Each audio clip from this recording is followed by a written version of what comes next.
Hello everyone, this is Yogi here. Good morning, good afternoon, good evening, and maybe 99 for some of you.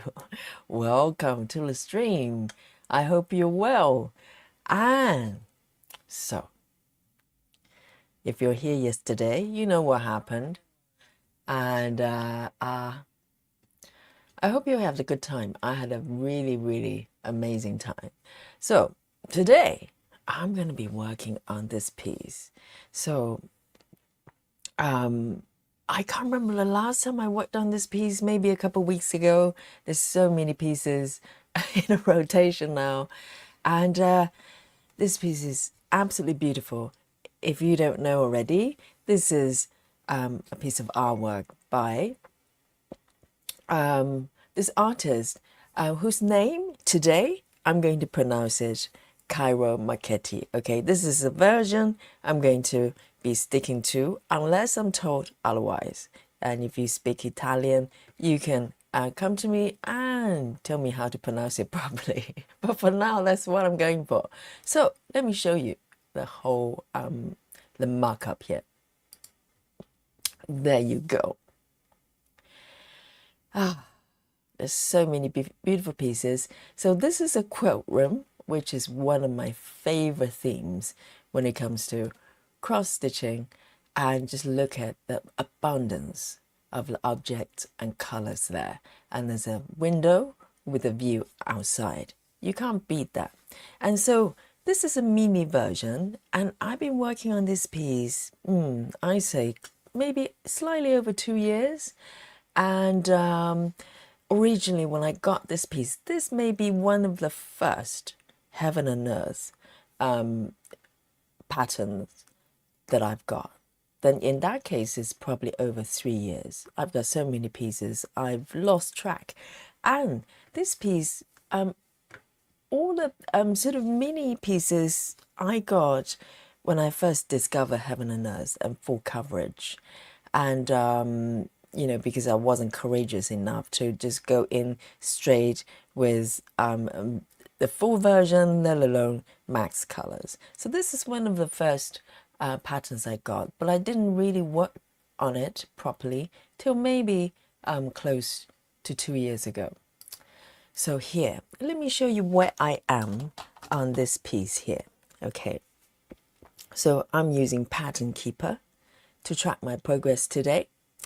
And let me just show you the full glory. Let me just move the line slightly away there. And this is where I am. So it's a mini piece, roughly about 9 pages. Doesn't sound like a lot, but it is. It is by no means small. Mini is not mini when it comes to heaven and earth. So I started from upper left here, and then slowly move diagonally. So I have changed my stitching method with this piece several times as usual. And you know, there's quite a lot of confetti in some parts, even though it's a mini, people think it's easy. No, okay. When it comes to confetti, confetti is part of Heaven and Earth design. If you look at this area here, where there's little beautiful fabric draping down, this is pretty intense, and there's still a little bit more work I have to do here. So today I've got an idea. Okay, I've got a plan here as usual. Brace yourself. Today I am going to attempt the Filled and Frolic method. So inspired by Joyce, that this is the method she was doing yesterday. So if it goes all you know, end up in tears, so this is Joyce's fault. Okay, so I like the idea of the balance of 2 different elements together, and I'll explain a little bit more as I start stitching if you're not familiar with the method. But this is my plan today. And so before I start stitching, I'm gonna turn to the chat and see who are here with me today. Oh, Roxy, you're the first. Hello, Roxy and Sarah. Suzanne is here as well. Gretty, hello. And Leslie, hello, welcome. And Steve, our gentleman Stitcher, is here as well. And Heather H. She says, hello everyone, happy Sunday, happy every day. Every day is a happy stitching day. And Nikki is here as well. Hello, Nikki. And Joyce, of course. And River is here, Rajal, Suzanne C as well. Ria is here to join us. Beautiful. And Jane Doe. Hello, welcome. And Adri is here. Behave, Adri. And who else is here? Let's have a look at Tracy as well. Tracy D. Hello. Oh, she says, miss you all yesterday. Watch later. Looks like a lot of fun. Oh my God. It was nerve-wracking. Okay. I was literally shaking from inside out as I put in the first few stitches. And it was like a thriller. So watch it, okay? It was yesterday's stream. And oh, yeah, Greggy says, what is frolic, Susan? You'll find out. And Ashley as well. Hello, Ashley. And Grace is here as well. And Betty as well. Fantastic. Welcome, everyone. So, this project, this is 25 count DMC fabric. And as I was talking about yesterday, can you not see the all the fiber is a lot closer together and the holes are smaller. 28 count for some reason is maybe easier than for the eye in a strange kind of way. But put that aside, 25 count, and I'm working with DMC floss here, single strand. So this is a very classic way of working heaven and earth pieces. Full cross, single strand. Here we go. So today with with a frolic, I keep thinking about frolicking. All I want is frolicking. That's it. Filled and it's filled and frolic. Yes. So this is a method that was brought to my attention by our Joyce, Stitchy Dachi. And so she was doing this yesterday, and I thought, well, I really need to give it a go because I've been hearing about this method from her. And in my mind, I see how it goes, but I will never know. I don't truly know until I try it. So I want to start with this piece. So I've got a whole bunch of park threads. I don't believe that you park with this method, but I am going to start working with the park thread. And so this method fundamentally is really simple. If you are familiar with color completion within a blog or, 2 blogs, some people do more, then you're already halfway there. And if you're familiar with cross country, then you're familiar with the second part. What it is that you color complete a certain area. Today I'm probably going to do 2 blogs because just the current situation. I'm going to work with the park thread one by one from the bottom here. And what you do is you do the color completion of the area. And if you have the thread remain, which most likely you do, then you start cross country from within sort of the surrounding area. And you can decide how far you want to go. For me, it's probably not very far. And so basically you apply the cross-country rules. You finish when the thread is done, finished, you end the thread. Or if the next stitch is too far away for your comfort, then you end the thread. Simple. Easy peasy, right? So I think if I were to start from scratch, I'd probably do 1 block at a time. But, it makes sense with these 2 blocks here. I will start with 2 blocks. So there will be no further parking. So I'll be using up the park threads here. So that's the plan. Let's see how it goes. Am I correct, Joyce? Have I got anything wrong? So, oh, okay. Suzanne says Max color stitcher. She does park sometimes. Okay, so if you incorporate parking when you come to the situation similar to cross country and park, you run into park thread sometimes. Well, I suppose it's really the matter of preferences. It might be doable, but personally, I don't like the two elements kind of running together. So let's give it a go, okay? And you guys can, if you have done this method before or know more about this method, you can give me some guidance. So it's teamwork, as usual, teamwork, okay? Let me just straighten my camera here a little bit more so you have a really good view. And by the way, I'm streaming in 4K. If your devices or computer has the capacity and Wi-Fi bandwidth, go for it. So you can see the stitches nice and clear there. Here we go. And let me bring up my little mock-up there for you.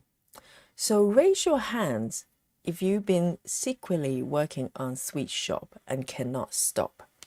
Yeah. To be honest, I haven't done that much more since. So I've been running around all day. Sunday is very busy for yoga teachers, but I have sneaked in a few stitches, and I just keep thinking about this new piece. It's so much fun with the typewriter, my broken typewriter method, and it's progressing, slightly faster than my normal speed, so that makes me very happy as well. It's a new experience. So, oh, Nikki says I'm working on it now. Oh, you're so sneaky. Nikki. That's her new name. That's how I'm going to name her. Sneaky Nikki. She's so fast. It's just not fair. And she can cross country like nobody's business. And she's not even wearing safety gear. I could keep telling her to wear helmets as she does it, but she wouldn't listen to me. She's reckless.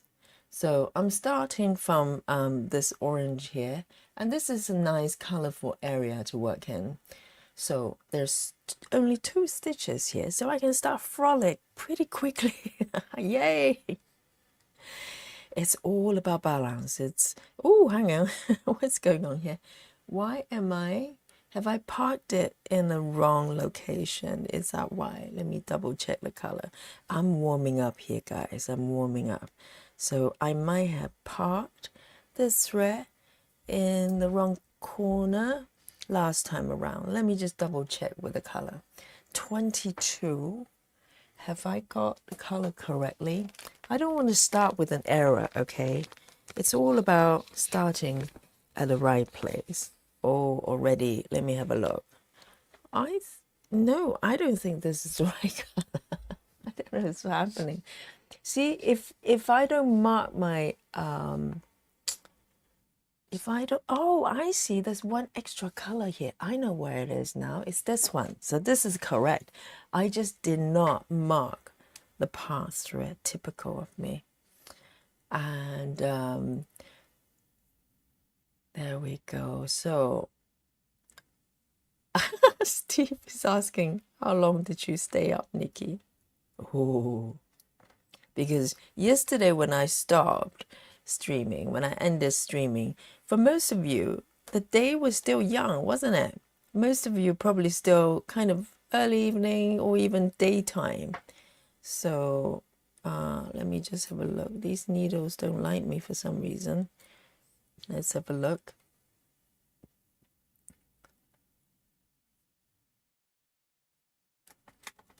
And I know I keep thinking about that piece. It's so wonderful to work in. And I'm really loving 28 count. It's official. I love 28 counts. First of all, I can see the stitches, which is already, one halfway there. And I enjoy the stitching experience as well. So every different fabric count, different material of the fabric provides different experience. How wonderful. So 2 more stitches and I can frolic. I can already see where I'm going here. So let me just move my needles over here, pass thread over there. Organization is the key. And let me know what you're working on today with me. I know I saw a lot of new whips on our Facebook group, and if you don't know already, we have a group. We have a Facebook group there, and I'll post the link in a bit, but the link is also in the description of the video below if you're watching replay. 1, 2, 3. Oh, does that mean Joyce? So I've completed this 4 stitches. Does that mean I can start frolicking outside the 2 boxes, right? That's how it's done, right? I'm not breaking rules and butcher the method. I don't want to do that. 1, 2, 3. And start from here.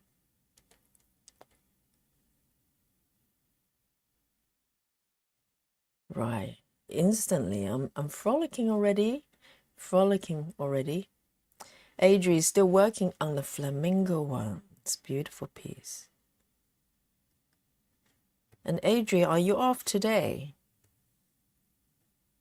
So Adri is working in an airport in Germany. She has very unusual working time like me. I don't have routine. Well, somewhat, but that could change from time to time.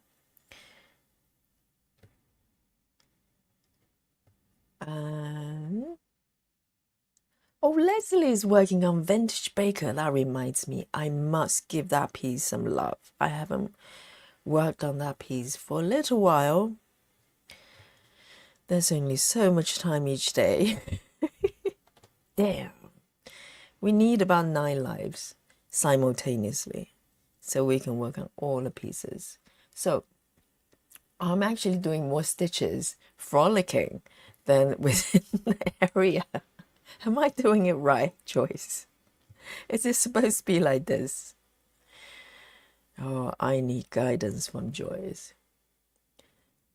And here, a whole bunch of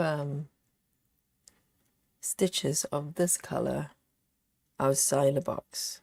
So I'm playing more. I'm frolicking around before I've barely done any folding.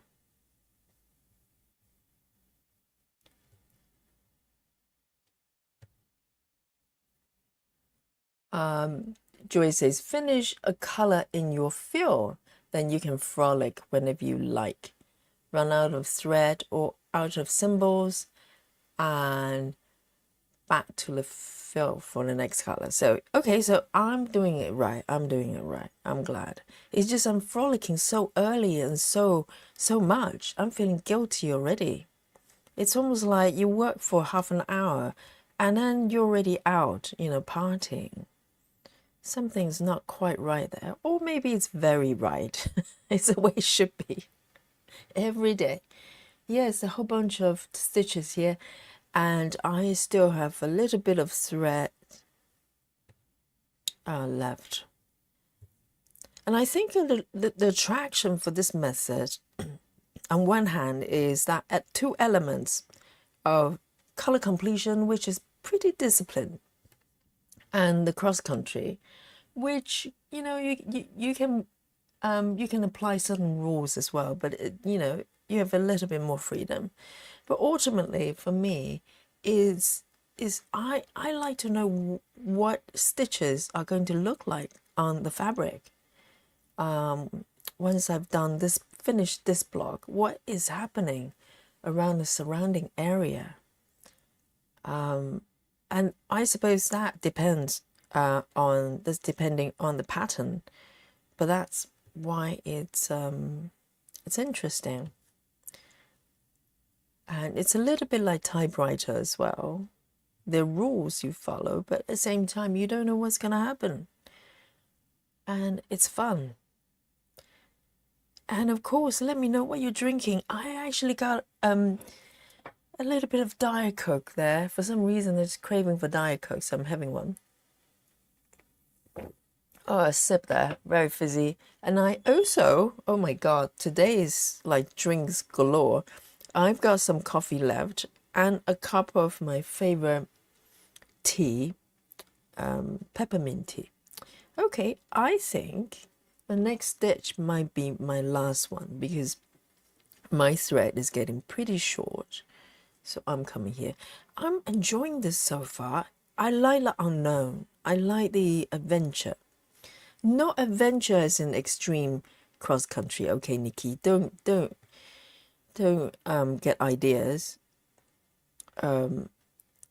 Yesterday when I started the new piece, I think I wandered a little bit too far. I was getting dizzy, with my thread there. I had doubled the length. The thread was probably too long for me for that exercise. So the first couple of colors, I was literally didn't know where I was going. I was thinking, I still have threads. I could have ended it, but I didn't want to. It made me feel like a chicken. And so I kept going. And oh my God, I nearly needed Google Map to come back. But then I halved the length of my thread and it got much better. Here we go. Second color, back to work within these two blocks, okay? Oh, I like the work and play balance. Yes. Let me move my little needle minder here. And Suzanne is drinking hot chocolate. Joy says, I love frolicking. I know, that's the part that we're aiming for. All that, fielding nonsense. We're just like putting up with it so we can frolic, right?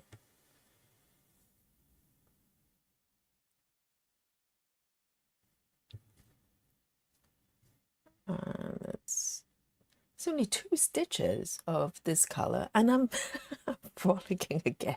What is happening? Let's have a look. Let me see if there's any surrounding. Okay, there are only a few loose stitches here and there. And this is quite good actually because I can already see that by doing so, you are filling in a lot of kind of loose stitches here and there, single stitches here and there in different blocks. Without you knowing or noticing, you are filling in those before you arrive to those blocks. And those loose stitches sometimes are the ones that are taking most time because you're starting and stopping. So I've done these 2 stitches here, the second color, and I'm going to go ahead and fill in. Oh, this is an adventure because there's 1 stitch over here and few stitches within this block as well. Dare I go over and just do that 1 stitch? Ooh, this is a new experience. Because even if I mini cross country, I go a certain direction. I wouldn't go up, left, and down, or right and down. This is interesting. Let's see how it flows. Let's see if this one flows. And then from there, I'm coming down here. So I'm going like a full circle. I'm frolicking like crazy there. And they're about just a few loose stitches here. I might do them all actually. Why not? I'm here. And I'm here for it. 1, 2, 3, 1, 2, 3, and 3 from the bottom here.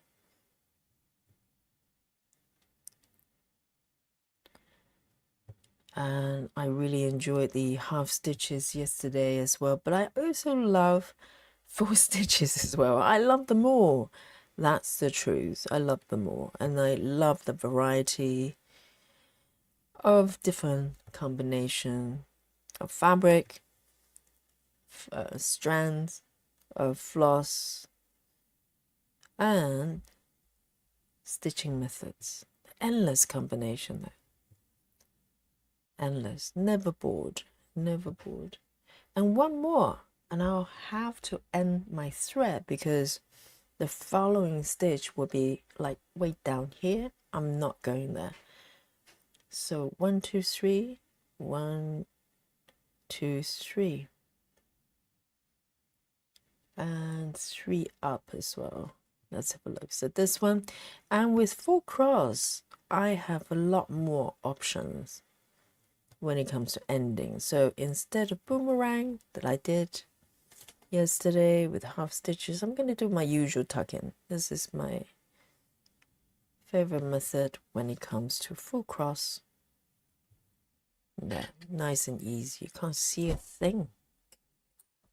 So this one goes back 22 on my needle board, and remember to mark all these threads and the stitches. This is nice because I can, as I said, these loose stitches, sometimes if you do color completion, you will bring up a thread, do one stitch and have to end it. All of that is taken care of as you're doing this. I like it.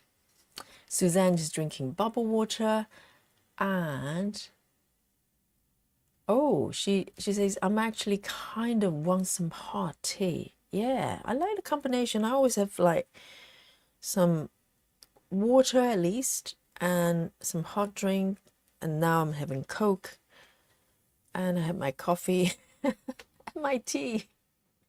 I've got everything. Right. And let me take another sip. This is interesting.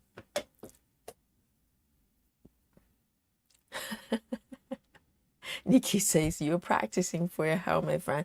I know, but I'm not wandering too far, am I? Not too bad so far. There's nothing too extreme here. I'm kind of wandering around my field and just have a little bit of a, you know, a little bit of fun there. Next one. So I'm loving it so far. It's this one here, because typically if I'm starting from a new block, I wouldn't have all these part threads here. So I probably start from top, most likely,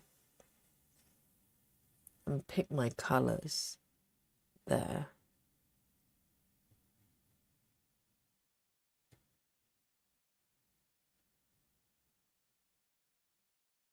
There you go.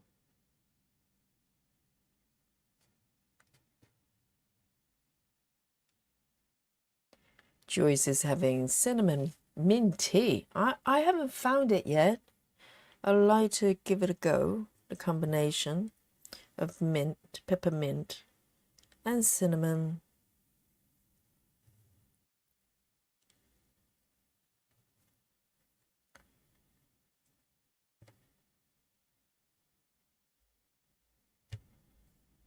Two.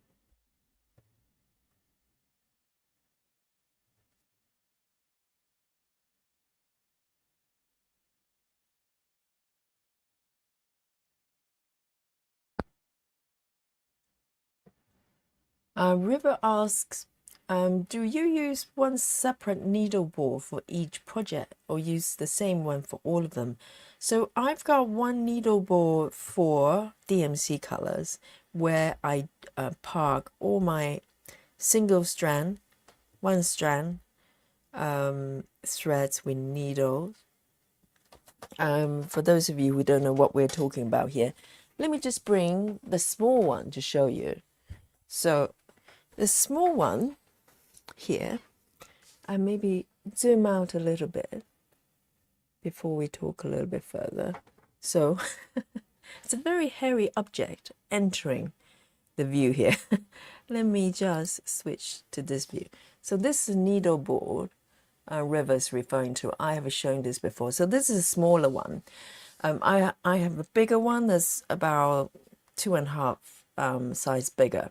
So this is for my Gecko Rouge project. So it's only got 149 colors. So I basically number them based on the color system, and I dock my needle back on here, threaded. And so this is for Gecko Rouge. And so Gecko Rouge, I'm transitioning to 2-strand 10 stitches. So you can see some half 2-strand sort of threads here, and some single ones still here. They'll gradually get replaced. So this is my needle board system. This is really just sort of felt based iron board that you can get anywhere. I got this from Amazon, so they come in to different sizes, and I just stick a label there. So this one specifically is for Gecko Rouge project, and the bigger one is for DMC. And for CXC, I don't use the needle board for reasons I cannot remember. It's just kind of ended up this way with DMC, and also my 14 counts. I used different separate set of thread organizers, and I part my needles on my thread organizers. So my thread organizers, for people who are new to the channel, they generally look like this, with thread cards and with a piece of felt on top, so you can just insert your needles or thread your threads like this without needles. You have options there. And then there's a little bag. This idea I borrowed from Masterpieces, Stitching Masterpieces. A lot of people are using this method now to protect the floss underneath.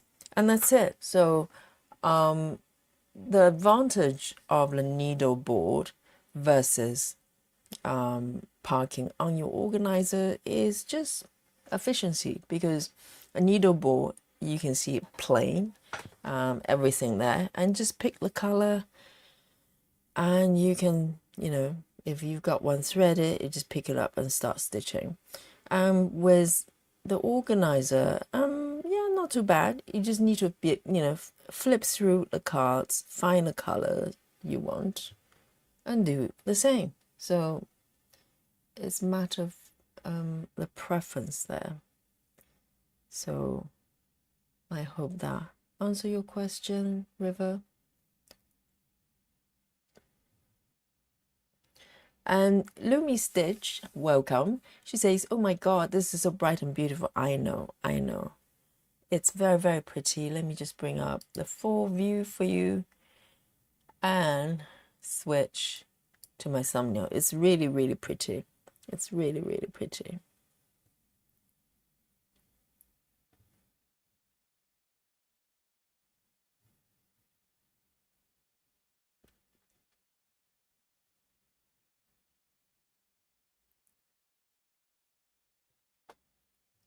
And River says, I feel like I've been putting threads away today more than stitching. I keep zeroing them out. That's a good thing. That means you're finishing, because you're in your 90-something%, aren't you, with your current piece. It's amazing. It's an experience I haven't had yet. I haven't yet to experience zeroing colors out. So, but it might happen more frequently, because with the max color ones, because there's some colors, they're literally only 30 stitches or something. But who knows? Maybe they are at the bottom of the design. So it might take years before I get to them. It must be so exciting to come to 90% of the project, because you're literally there. Final sprint. Okay, so here I'll see if I can manage one more stitch here. and then I will let's wait, hang on, I'm still within my block here, so if I'm running out of thread, I'll have to introduce a new one. Then I'll have a lot of thread left for frolicking. Very scary. Okay, one more stitch here. For a moment I thought I was frolicking already. No, I'm folding, and I'm going to end my thread here because I'm running out.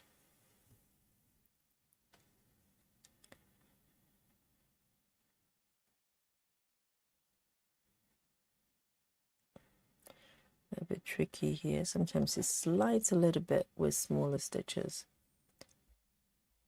And let's have a look. So we have done these 3, 4, 5, and I've got 4 more stitches of this color. So I'm going to introduce a new thread. Suzanne says, I made a needle board for my Hazel project but now thinking of doing one for all of the colors. Yeah, it makes sense because, you know, if you have the whole set. So for my, just quickly flashing this, it's massive. Well, it's not massive, it's big enough. And I just place my board on top of easel. So this is the large one with all the DMC colors, but everything fits in this big board here. So I still have some free space here down to the last color here, and it's nice and easy. You just dock it on top of an easel, then yeah, you're good. So everything's there in plain view, so you don't have to flick through anything. So it's a matter of preference. I mean, you know, parking on the thread cards, or some people don't even part their threaded needles. It's up to you. Depends on how you like to work. So 498, 498, 498.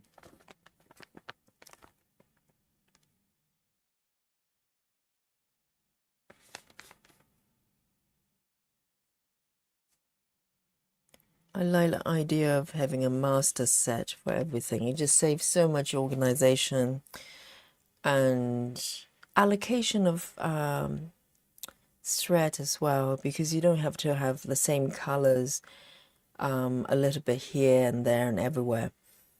And I switch, you know, my projects around, so I don't like the idea of having to find the correct set, you know.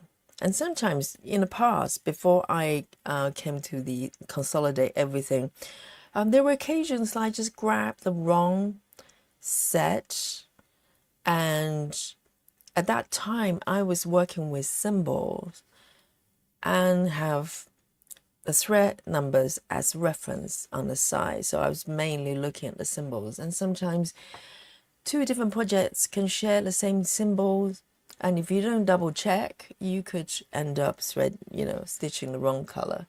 So it was a bit too messy for me.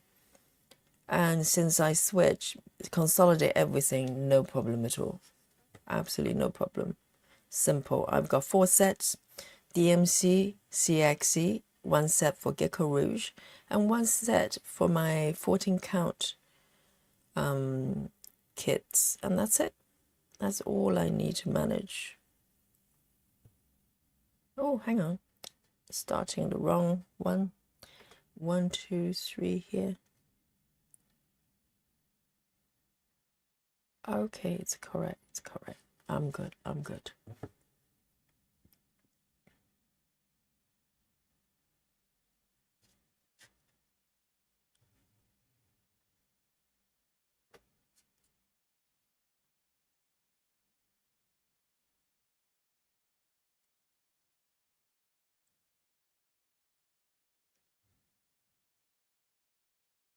93. I'm 95 now. Jeez. River, you are on fire. You're quite right, Suzanne.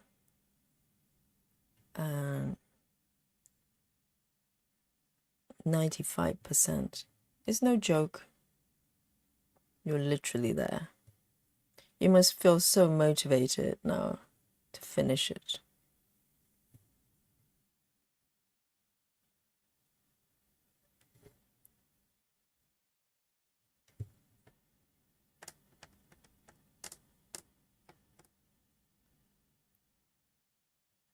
One, two, three. 1, 2, 3.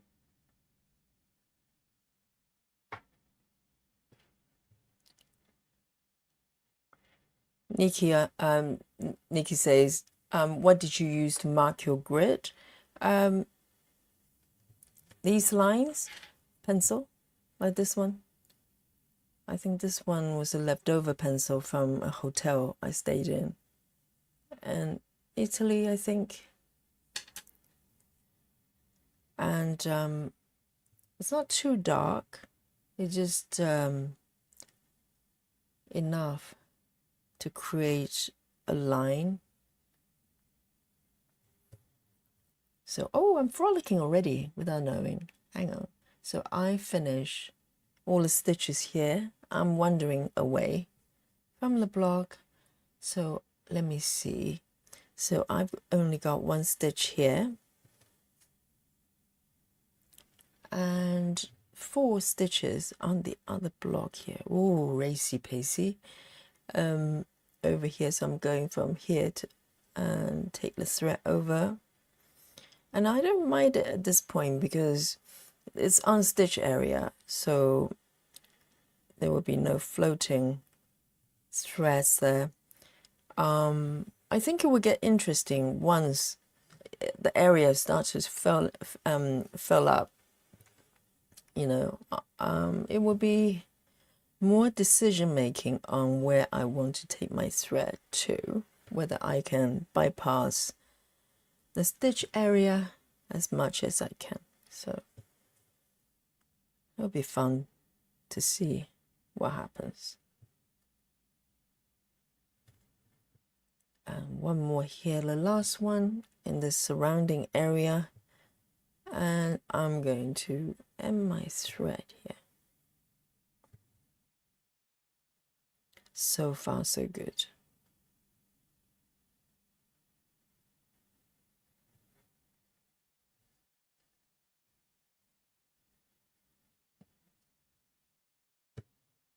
There you go.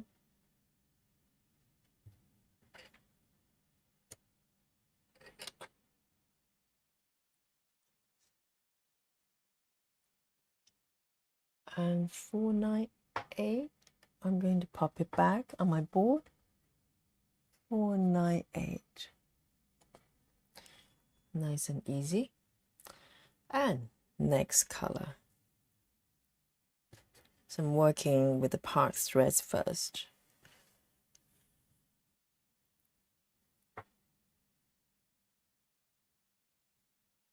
Let's see.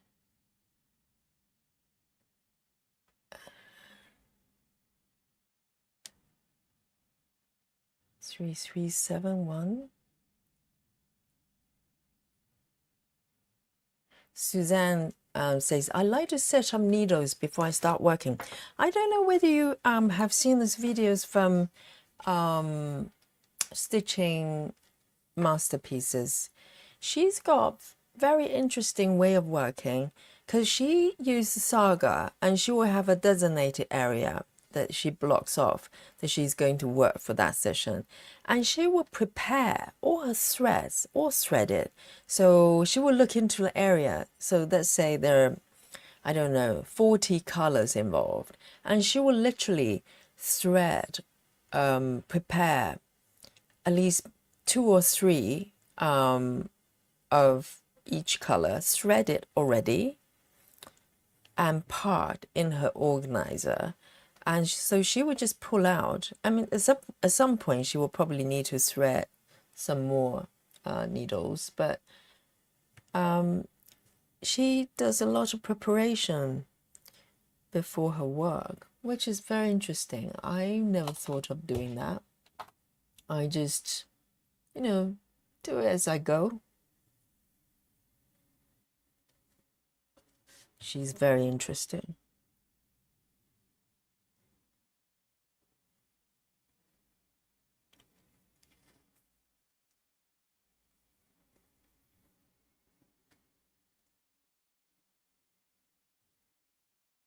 Hey, Stitchy Fivers here. Good evening. Welcome back. I hope you enjoy the new project.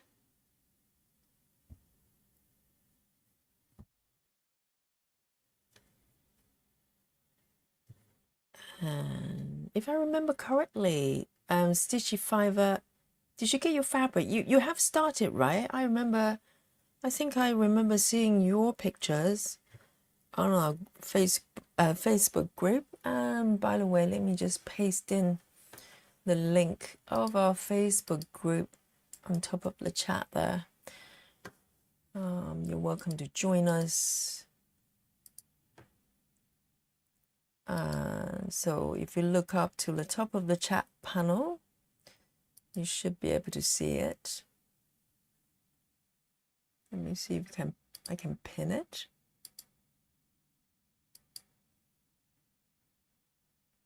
There.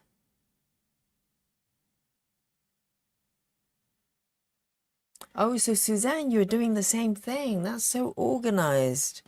I wish I have that kind of patience to do it.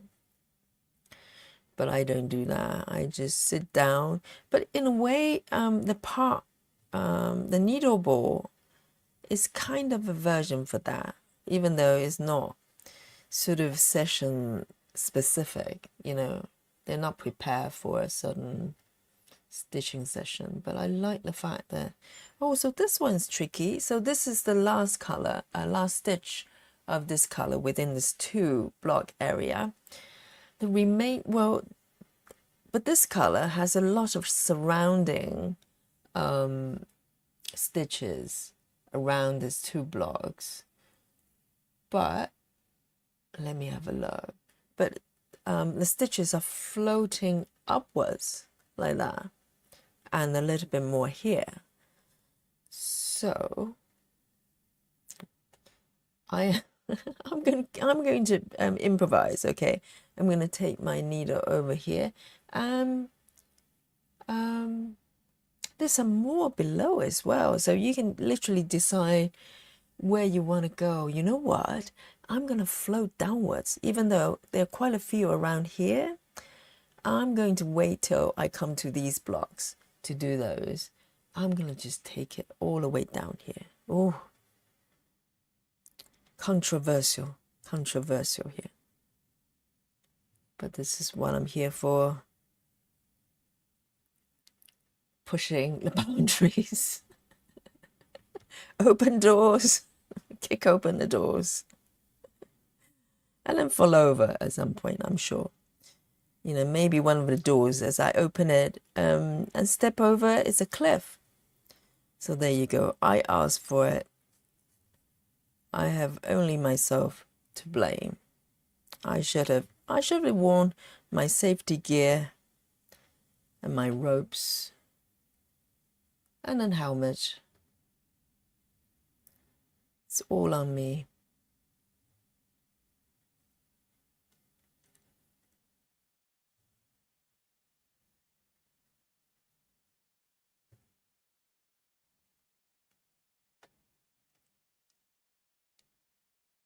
Yes, Suzanne, you're right. Yes, it's kind of similar. It's just not project specific.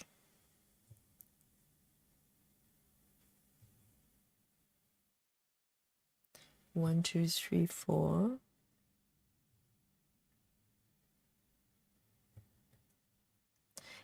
This is weird. It doesn't feel like even the folding element is there. I don't feel like I'm doing color completion. I feel like I'm cross country, in a way. It's interesting. It probably depends on how many stitches per color within the area. If there's quite a lot, then you have that kind of color completion thing going on there. Because I've just forgotten that I'm doing the folding. I'm frolicking a lot, guys. I'm frolicking a lot. I'm happy. I can keep going, actually. Why not? I've got few more stitches down here with this color. Why not? Okay, four more. I'm gonna just do that and stop, because I don't want to wander too far that I might need Google Map to go back.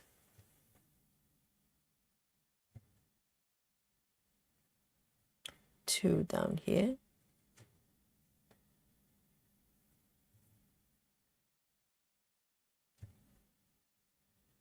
One, two. Dolly's in the room. She's always here lurking when I'm trying to concentrate. But today she's already had a supper, so she has no excuse. She has no excuse. I've got a little bit of thread left. You know what? There are a couple of stitches on the left here. Oh my god. This is a little bit risque here. I am going to oh, actually, no, too far. So I am going to just move to the left here. There are two stitches on this block. So 1, 2, 3, 4. Because I'm looking at what Joyce has done for Sweet Shop yesterday. I think it's probably just the pattern. She didn't wander too far. There's some floating stitches away from the main blocks. I think she was doing 2 towers as well. And there are not that many floating stitches away from the blocks. So it's entirely depending on the pattern itself. Okay, so that's far enough for me. And I'm going to tuck my thread in and end the thread here.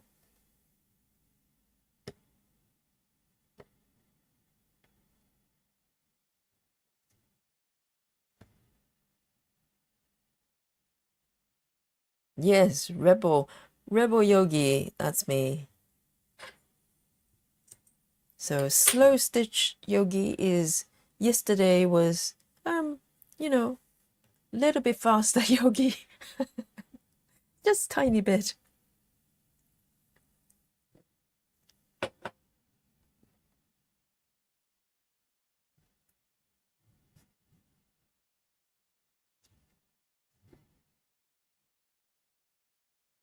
And oh, so Stitchy Fiver says I have a new start planned for August 1st. That's so organized. You've got date pinned down for a new start. Amazing. She says I'll be filming a stitch with me. Oh, do you do floss tube as well? She says I'll be filming a stitch with me, demonstrating my stitching method then. Oh, I think Stitchy Fiver's got something under her sleeve. She's got a secret weapon there. She's about to unleash on her channel. So can people find your channel? Is it the same handle as your name there? You're welcome to share.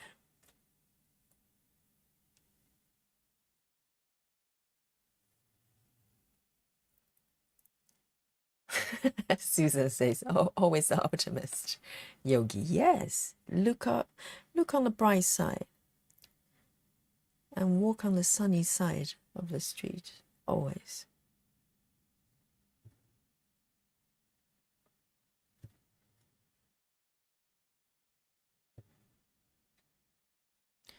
Quite a few stitches of this color within my field here.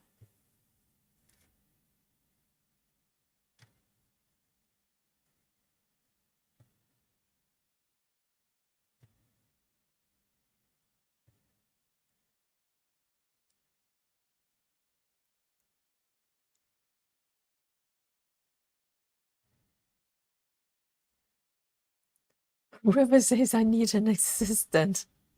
We all do, we all do. Like an AI stitchy assistant there. So they will stitch for us when we're asleep, when we have to do chores, when we have to work. Very handy. I'm sure it will come. The AI stitcher.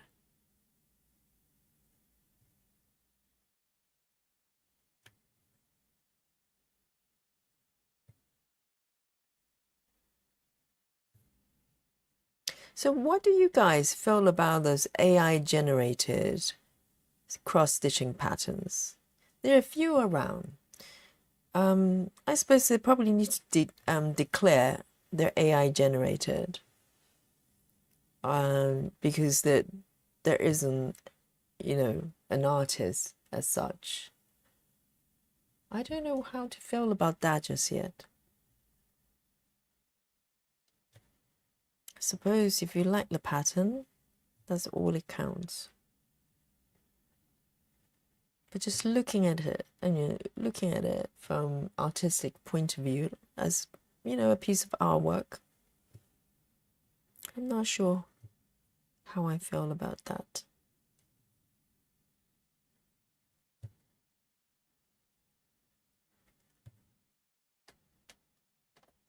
Roxy says, Hade is having a sale right now.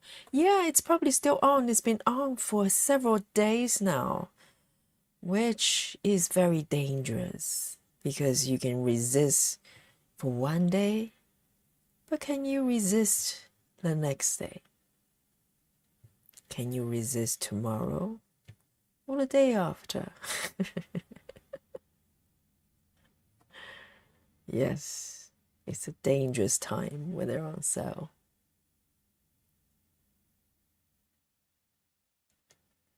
But it's quite good to have sale sort of on several days, because you probably look at some patterns, put them on your wish list, and then you can sleep over them and have a second look.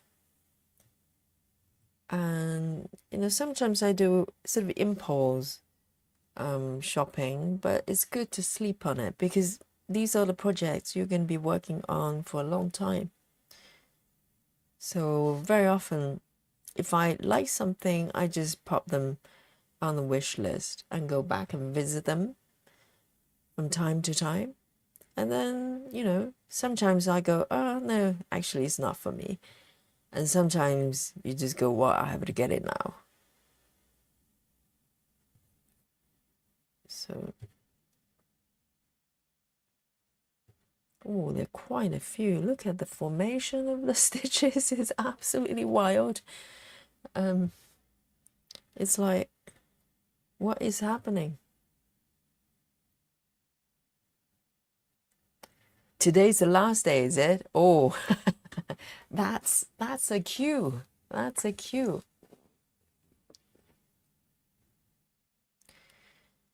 Right, so your channel name is Stitchy Fiver, and now we get to learn another channel, or maybe some of you already know, I don't know, because everybody is more known than me. I'm a baby floss tuber.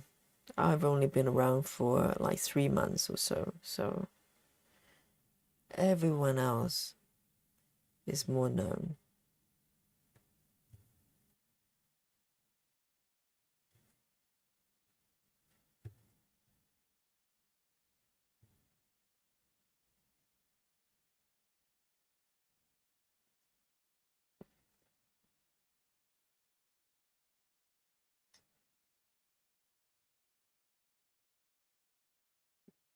Oh, I see. So 5 is a location name, is it? And it's in Scotland. I have no idea.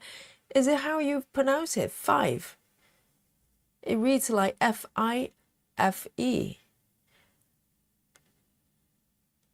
see. I love Scotland actually. I've only been to Edinburgh. Um, that Loch Ness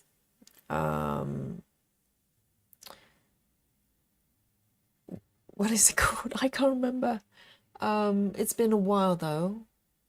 You know that little creature in the lake that's really famous? That's in a lake. But if you go to Scotland and call it a lake, they'll tell you no, it's a loch. Say it properly. People are so friendly though in Scotland.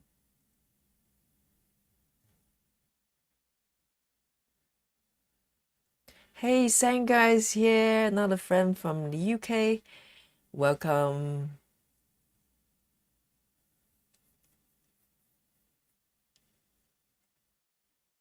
Oh, Adri says, I don't like AI in cross-stitch or embroidery. The results are terrible. There are things in embroidery you can do, but some of them are impossible to do. Really? Will they create patterns that's not possible to do?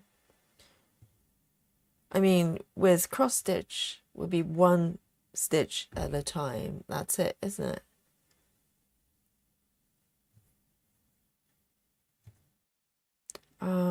I don't know. I mean, the patterns I've seen, they just look, I don't know. I don't know if I would necessarily know automatically they're AI generated, but just something so precise about them. They look computer generated for sure, AI or not. So I think that might be a kind of a thing there that you notice. It's just too perfect. Because human artwork is not like that. It's nuanced.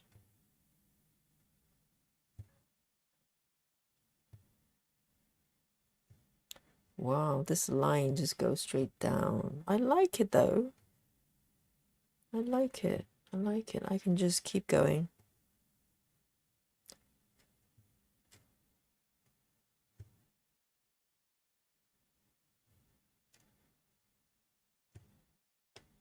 Right.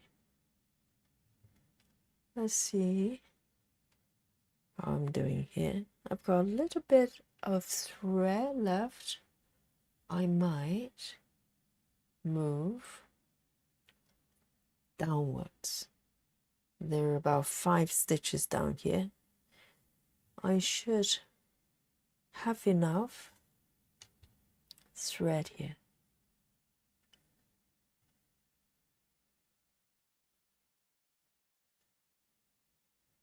Oh, there you go. You've got a new subscriber, Stitchifiver.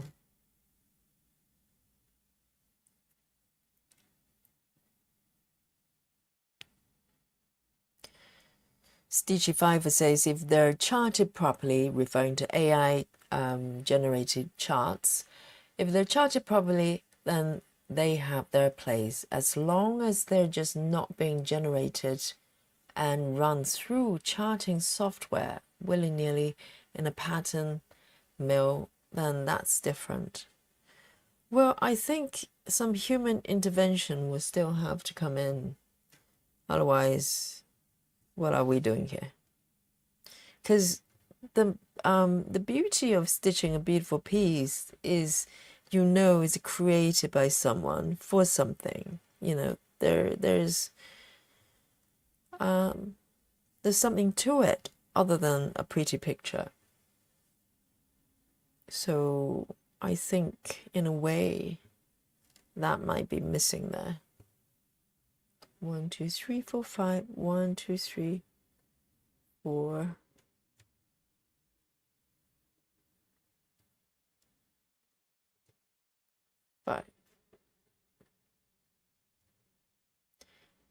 And I'm going to end my thread here.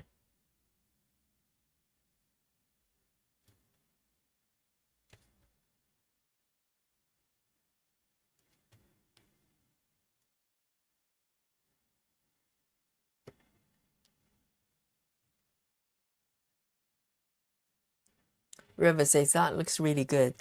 Yeah, it's interesting, isn't it? I'm just like looking at this in awe. I just don't know what's happening right now. I'm frolicking a lot because the field area is actually these 2 blocks, and I'm working on the outside area, probably more at this point. It'll be interesting to find out what's going to happen. It's suspense. Yes. 1, 2, there's one more there. I just want to mark the stitches properly. Let me take a sip of my tea here. Otherwise it's getting cold. Oh, so good. Okay, Stitchy5 says 5 is just north of Edinburgh. Across the first of 4s. Whoa. Nessie, yes, that's the creature. It's been too long. And yeah, Stitchy5, I don't know whether there is any obligation for the companies to be transparent and go, this is AI generated.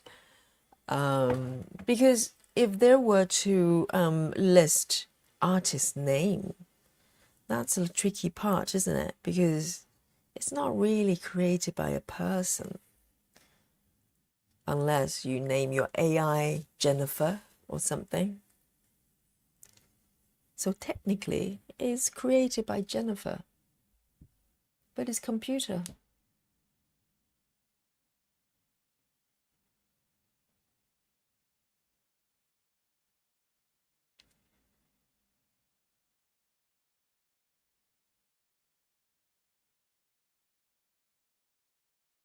Suzanne says a lot of really cheap patterns on Etsy, that the shop has tons of patterns. I think those you have to be really careful.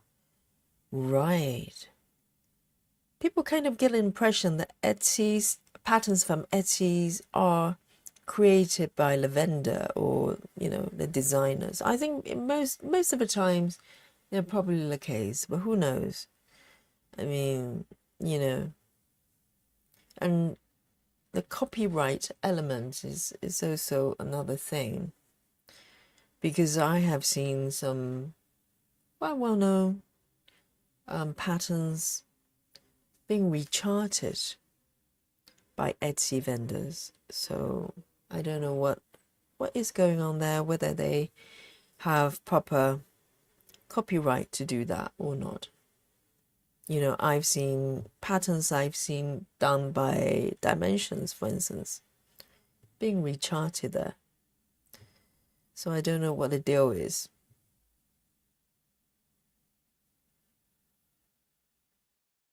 Oh, Nikki says, can I gift a chart I accidentally bought? Oh my goodness. I bought Max colors for the quilting rim, and I want the regular colors. Oh, I have that chart, you know. I have the Max colors one. I was thinking I would love to do that one in Max color. Maybe you want to keep it and do it with me. Let me show you, just to make sure that we're talking about the same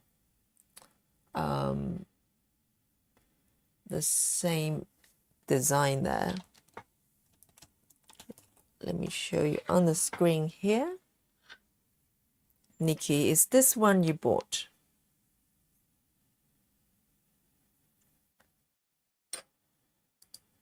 If this is the one, I've got the Max colors here. But of course you can gift it away. I don't know how you do that. But because it's a PDF technically, so you could gift it away to someone once. We're law-abiding citizens. We don't want to get arrested by copyright police.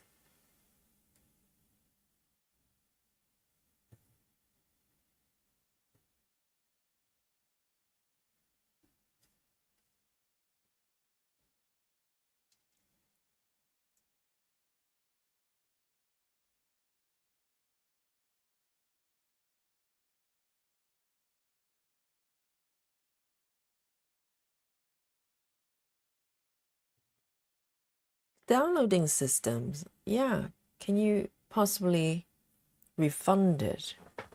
Because technically, if you have a chart, you can duplicate it, save it somewhere else, and go to heaven and earth and go, hey, I downloaded this one by mistake. I want refund. I don't know whether they'll deal with that.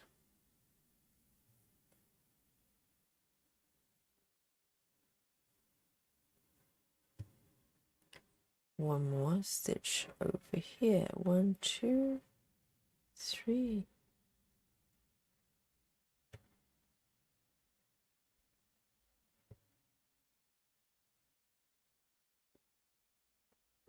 Yeah, Nikki, stick with Max so we can do it together. Go for it. I love that pattern. It's beautiful. And now you have to give the regular one. Or have you bought the regular one? If you haven't, then perfect.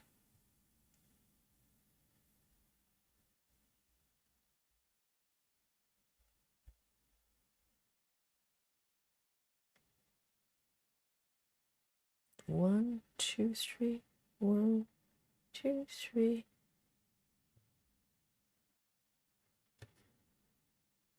I'm frolicking again.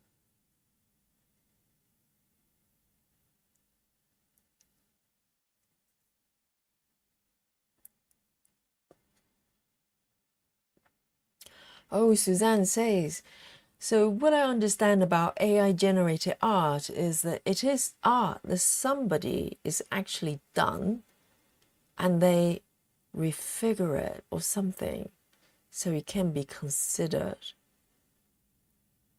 What? So it can or cannot be considered stolen art? Oh, I see. So they grab the artwork someone else created. Oh, that's very, very naughty then.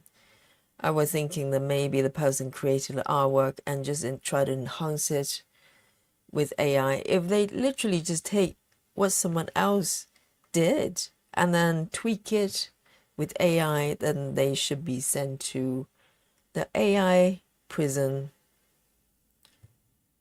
or whatever prison that is. No, that is wrong. It's very wrong.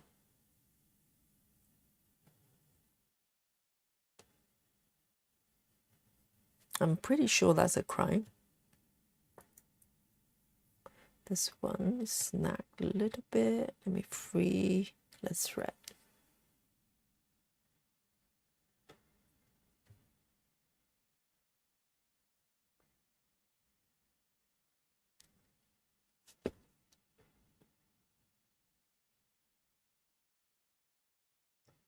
Two here. Just make sure I mark all my stitches so I don't get confused because I'm doing a little bit of a wild cross country here.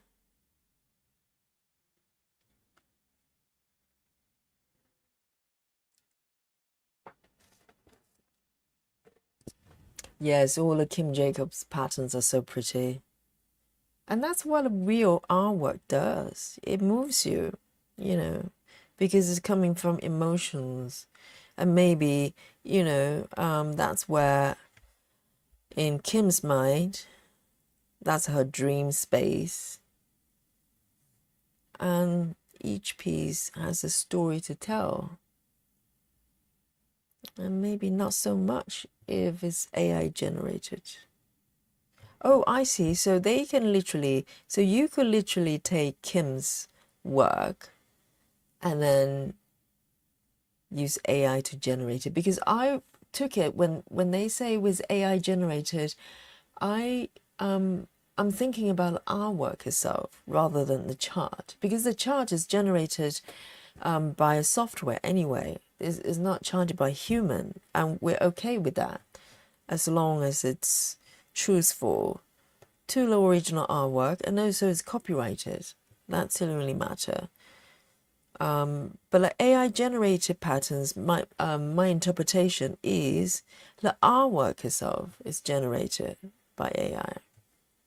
And you know how easy it is, you know, even with the free version, you can come up with all sorts of weird and wonderful things, or maybe not so wonderful.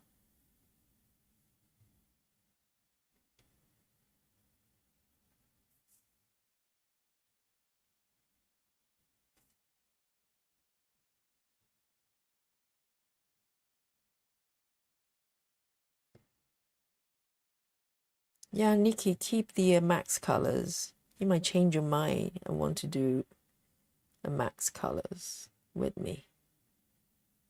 1, 2, 3, 4. That chart is beautiful though.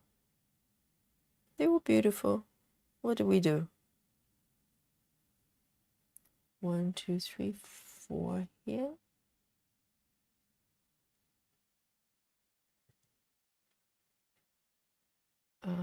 1, 2, 3, 4.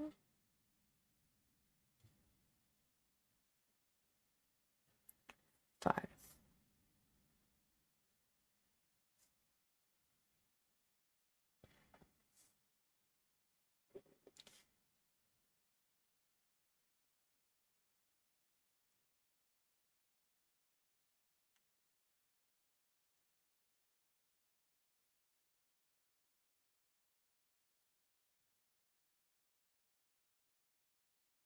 River says, I bought Sad Fairy. Whose piece is that?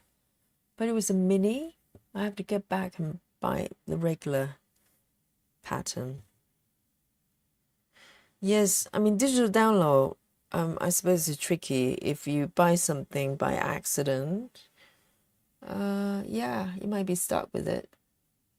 But luckily, they do sales quite frequently, and also they're not too expensive, you know, in terms of a single piece. If you get it 50%, it's not too bad. You can always gift it to someone else at some point.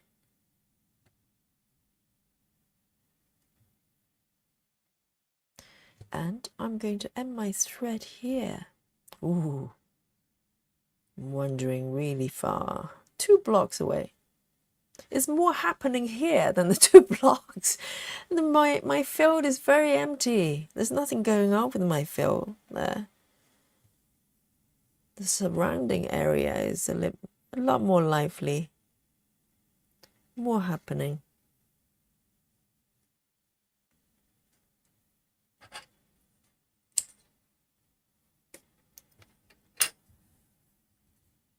Oops. Apologies. Let me bring up the markup here.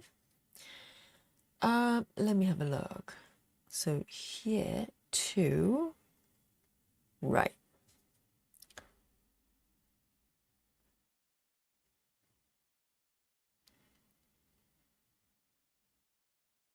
Nikki says, Fran, do you have more projects to work on that you haven't worked on YouTube yet?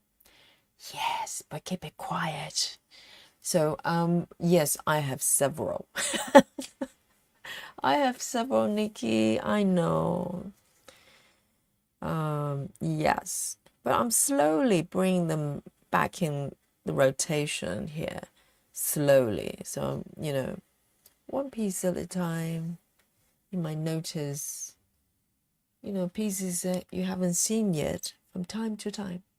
I'll sneak them in quietly so no one notices.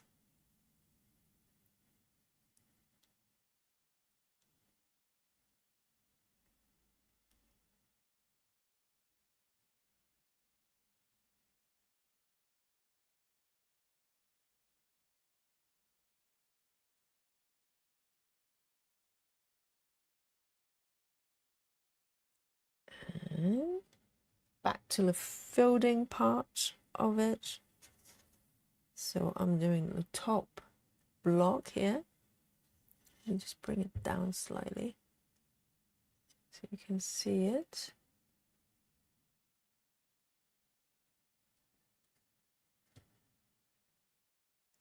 So I've got 1, 2, 3, 4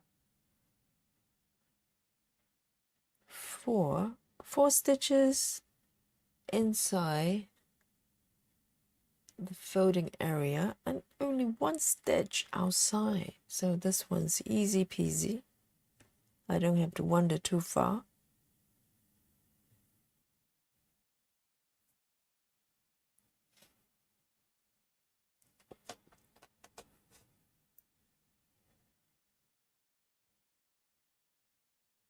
Suzanne says, referring to AI, so what you do is you ask to create a picture and you give a description of what you want to look like. What I understand is they take like stars and other paintings. Yeah, it's quite possible because what it is, is particularly if you have the pro version, you can literally create anything you want. I play with the Chat GPT, the free version. I come up with all sorts of things. You just say, hey, can you create a cat eating, I don't know, steaks or something? And it creates one. Um, one of my brothers has got the pro version because he's in technology as well. My God, the stuff he comes up with, it's just disturbing. You can't tell. That's the pictures that looks like photos. They're created within minutes and just through description. So, but there's always something, a little bit uncanny valley element to it. Maybe I'm just looking through it, knowing that it's AI generated. This is something not quite right about AI generated pictures. There's a lack of kind of human element to it. It's hard to describe because it's just very pretty, very precise. And maybe some artists work that way, but human artwork just is not like that. There's a certain nuance to it that's lacking. 947.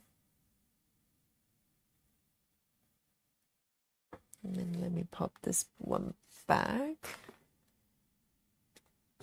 947.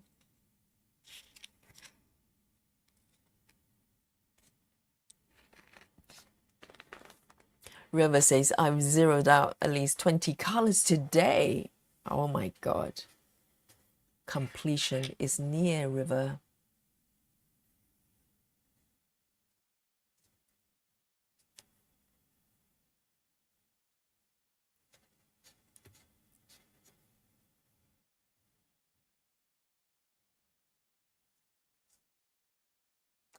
Oh, Stitchy Fiver says, Sad Fairy is a beautiful design, but I don't really stitch on projects with people on. Same here. I cannot stitch on anything with 2 eyes staring back at me. I just can't. I just can't do it. And she says, I prefer animals and scenic ones. I'm not sure how you classify SSMC, the kitschy kitchen shelf.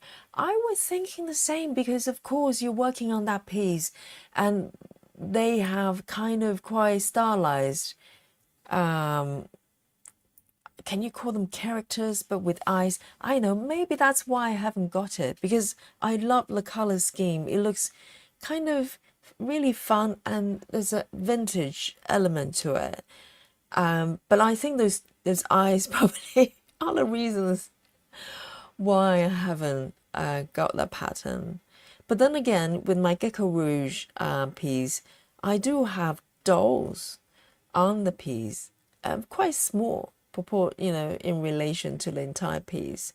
But there are elements of, things with eyes staring back, which I have been okay. But I think, I would not do a portrait of something or that kind of stuff. Human figure, it's just not my thing. It's just not my thing. But the piece you're stitching on is beautiful though. I wish those eyes weren't there. Just sort of weird quirks we have. It's like the doll phobia or clown phobia. I just can't.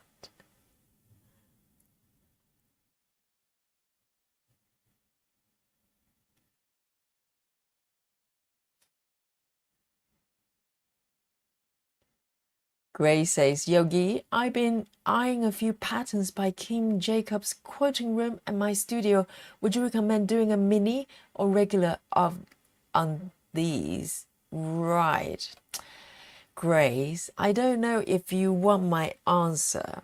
I think those two pieces you mentioned, I'll tell you what happened with the quoting room. Originally, I bought the mini version, and then I decided to get a max color, regular size version. I don't know whether they have super size, but with a quoting room, and I would say also studio as well. I can't remember. I think Nikki, are you doing the regular version or max size with the which one's that with the studio? Because those two pieces got so much details, and all the objects relative to the size itself, they're small. So there's certain artwork work quite well with mini, and I've got quite a few pieces. Dry flowers, for instance, works perfectly with mini, but with those two, I would personally. I've got one already. I've got a quoting room, but if I were to get the studio as well, most likely, I will get max color, at least regular, I say. I don't know whether they have max colors for those ones, but I would go for at least regular size to make the artwork justice. I just think that there's so much going on, and it's worth enjoying all the details of these two pieces. So there you go. There's two more full-size pieces for you there, and both of them are beautiful. I'm looking forward to doing the quoting room with Nikki, and maybe a few of you as well, if you're interested in that pattern. It's beautiful. We'll try to pace it out a little bit so we don't have too many new starts, but it's on on a roadmap there somewhere, I can see. Oh, I sip on my Coke, so refreshing.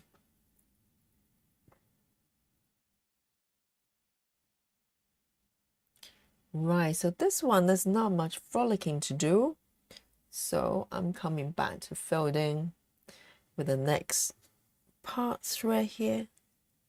Oh, this is interesting.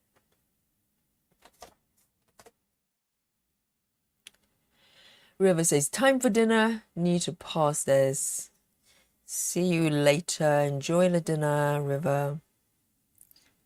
And Carla is here. Carla Rebello from Portugal is here. Says, hi, Yogi, and everyone. And oh, Carla has bought a mini sewing room by Kim Jacobs. Well done. So you're definitely joining us on Wednesday, Kim Jacobs Wednesdays. So if you don't know, every Wednesday we get together and stitch Kim Jacobs pieces together and appreciate her artwork. And on Saturday, we do Amy Stewart. How good is that? Every Wednesday, every Saturday, we get together and work on design from those two of our favorite artists. I think this artist of this piece I'm working on, Cairo Marchetti, is one of my favorites as well. But they're only 7 days a week. We have 2 saw days a week already.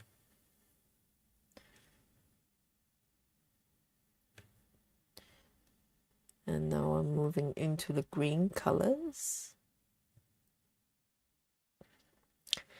And I'm going to just look at the surrounding area outside this block here. There are few stitches of this color here. But my thread is not super long, so I'll probably just do a few stitches here on block to the right here and see how it goes.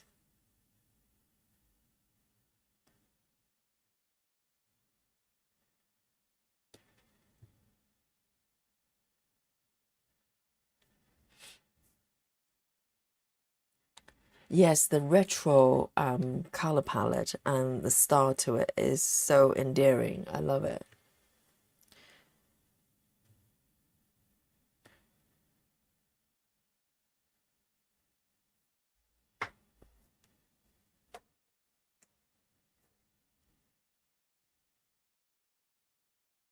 So Nikki says they only have one version for my studio right now.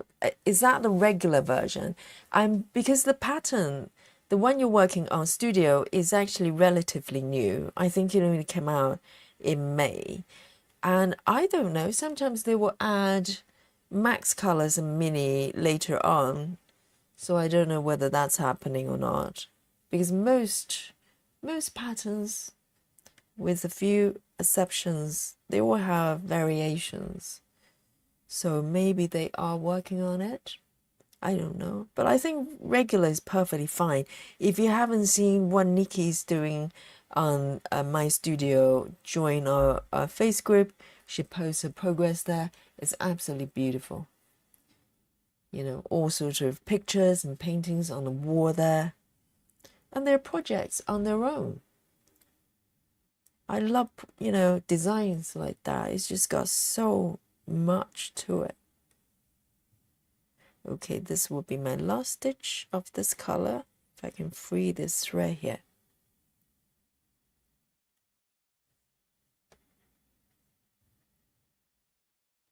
And then I'm going to do a tuck in right here. So this one, I don't have to wander too far.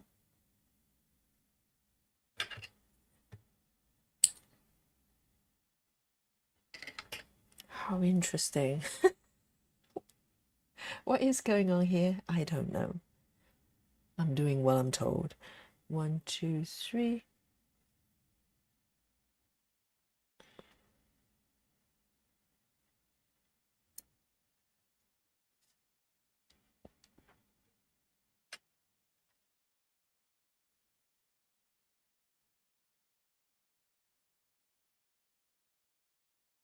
Oh, Nikki, you also bought this one, this current one. Oh, it's beautiful, isn't it? And the mini sewing room. There you go. So there's a mini version of sewing room. God, I was enabled. You know, you guys are doing me proud, enabling each other. Good. I make my work easier. Grace says, so using a mini on dry flowers is due to having smaller, more compact items, where the others I mentioned are larger items in the room. So really, with dry flowers, if you look at dry flowers at design, let me see if I can pull that up. I've got the markup there. So how I determine whether I'm doing a mini or not, sometimes it's a leap of faith, okay? But with this piece, because the style is so loose, and yeah, there's some flowers there, but nothing too sort of, you know, the precision is not critical here. You know, everything's kind of slightly fuzzy and blend together, and that's the general style of Kim Jacobs. But there are other pieces, maybe you need a bit more precision. I haven't got the my studio here, but let me just pull up the markup for quilt room, for instance. So this is how it works in my mind. You don't, you know, you can just use that as a reference. You don't have to follow what I do, not at all. I'm trying to explain to you how it works in my mind.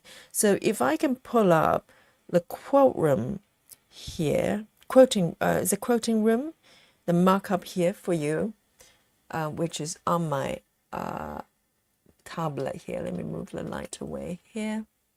So if you look at what's happening, yes, the star is loose, but there's so many objects here that requires a bit more definition. And also, as a stitcher, you probably look into the design here and go, well, do I really want to, dig in and stitch all the details versus, let me pull up this one, dry flower here. Let me just, if you look at the contrast here, this is a lot more sketch-like.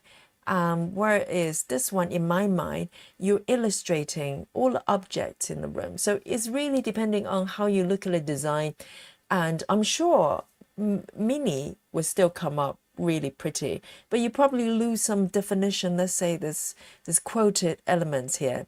So it really depends on you. One way or the other, I'm sure you'll end up with a beautiful piece. But as a person investing my time and, into stitching this world, in this world, I want to look into every single object and stitch it and enjoy it. And whereas with the dry flower, I'm happy to kind of just glide through elements of all the dry flowers and keep it loose. So that's how it works in my mind. Your mind might work differently. So follow your instinct.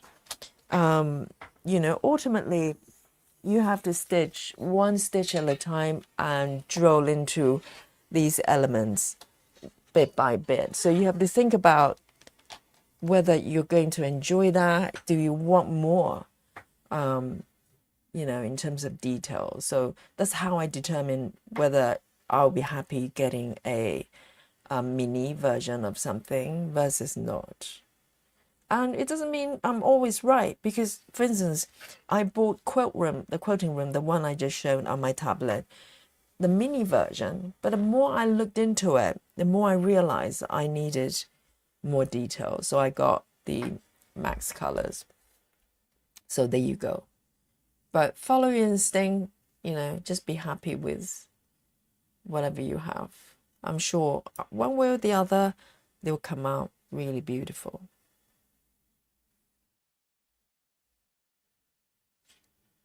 Suzanne has the mini sewing room as well.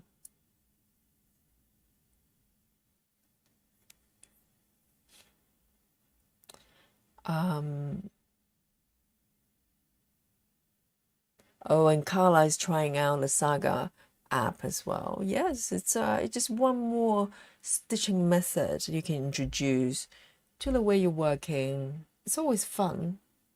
It's really fun to stitch in a different way. So Nikki says my studio is regular colors. I don't know whether they're gonna release max colors at some point, but the one you're stitching on is so beautiful as it is. I don't think you necessarily need more colors. It's a choice. So I'm back to the folding area here.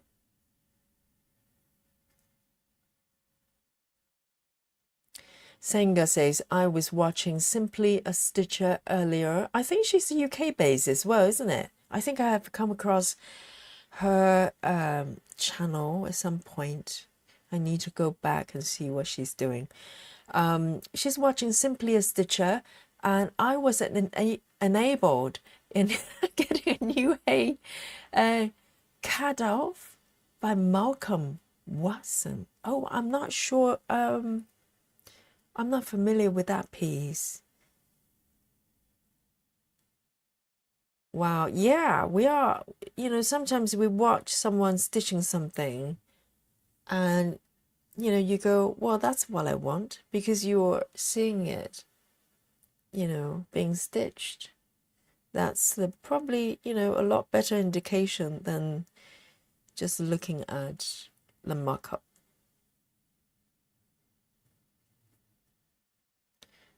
And that's why it's so nice to have floss tubers working on different pieces. Oh, I think this stitch might be in a different location, a wrong location. Oh, hang on. So I think I know what's happening. So this color is actually something else. So I need to thread it back. I keep forgetting to mark my thread, so I get a little bit confused. So it's just one more stitch on the right here. And that's it. Just 2 stitches of this color. There's no surrounding ones I can play with. So I will end my thread here.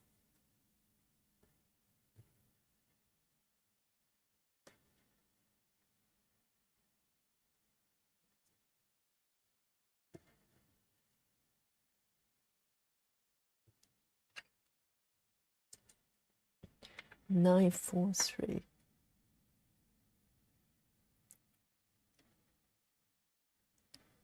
Let me take a sip of my drinks. Oh, might have a sip of my coffee here. Leftover coffee. Janelle is here. Hello, Janelle is from Australia. She says, good morning, everyone. I've been here from the start. Right. I'm at work and I had to get my client ready for the day on Sundays. Some people work on Sunday. I work on Sunday, Saturday, all weekends, all the time. So when people go, well, happy Sunday, have a nice weekend, I kind of go, well, I'm really busy, like today. Well done, Janelle. She's watching it while she's at work. Hush, hush. No one will know. No problem, Grace. Ultimately, you make decisions for yourself because you're gonna stay with the piece for at least a few years. From if you're stitching the speed that I'm doing, probably longer. But yeah, it's a very personal decision.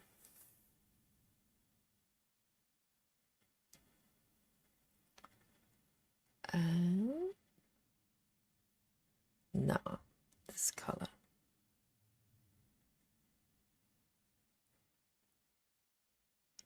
Nikki says, if they add more beige with max colors, I might pull my eyes out. Oh, I thought you were fearless.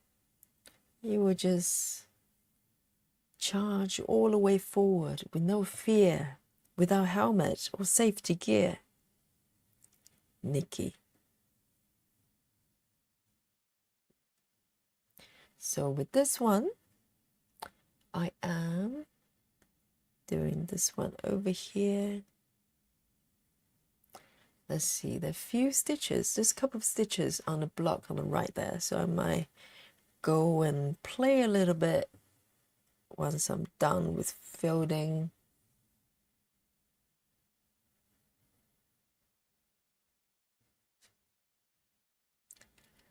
Lakika is here as well. Hello, welcome back. She says, hello, happy stitching. Yes, always happy.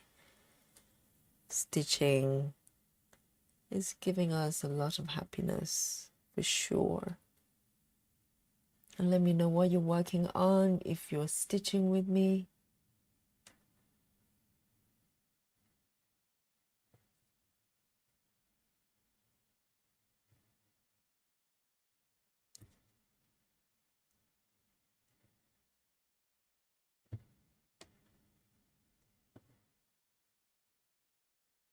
One more here, and folding is done. Oh,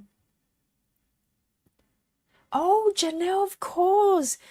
In Australia, it's already Monday. That's why she's working. She says, I work 7 days on, 7 days off. I sleep over and go home in the morning. Wow. So you probably have shifts, different shifts, right? Wow. Yes, of course, it's Monday already. I forgot. In Australia. It's already tomorrow. 1, 2.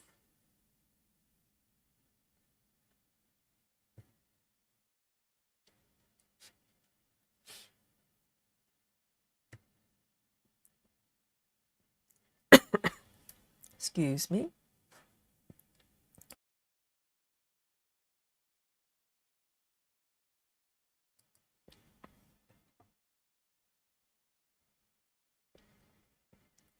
Oh, I see. Nikki just explained to Grace there regarding the mini version of the quoting room. So the mini versions are not the same size all the time. I thought they were always same size.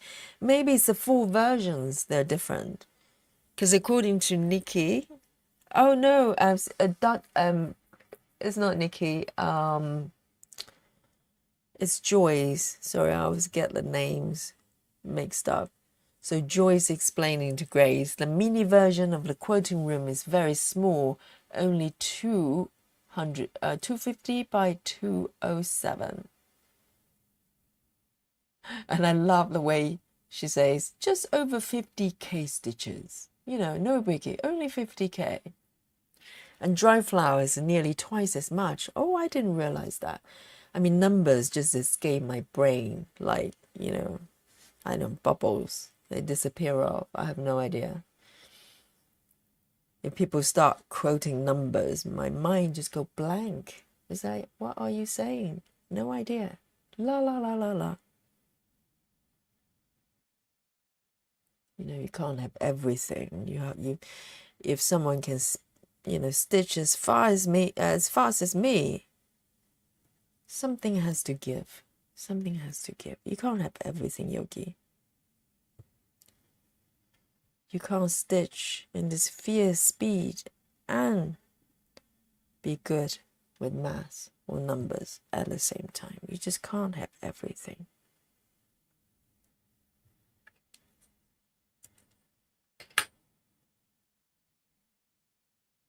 Five 501.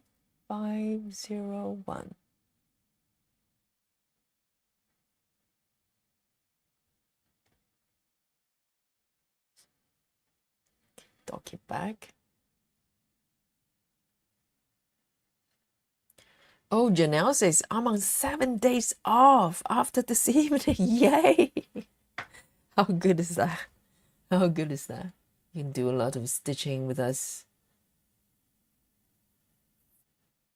703 here.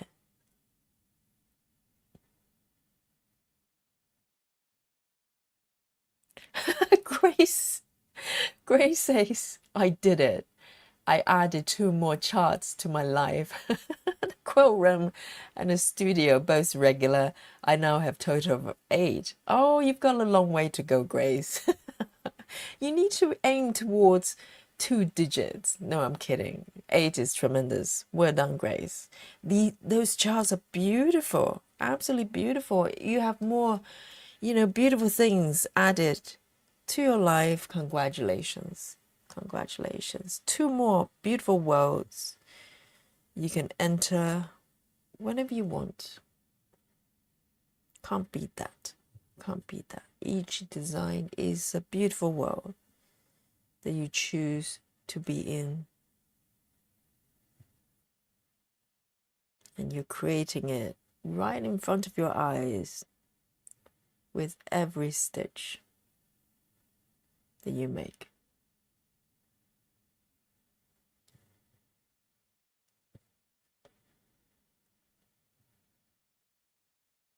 Only 2 stitches here. Do I want to wander further? Let's have a look.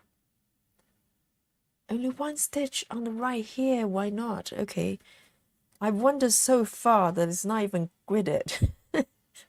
Very scary stuff.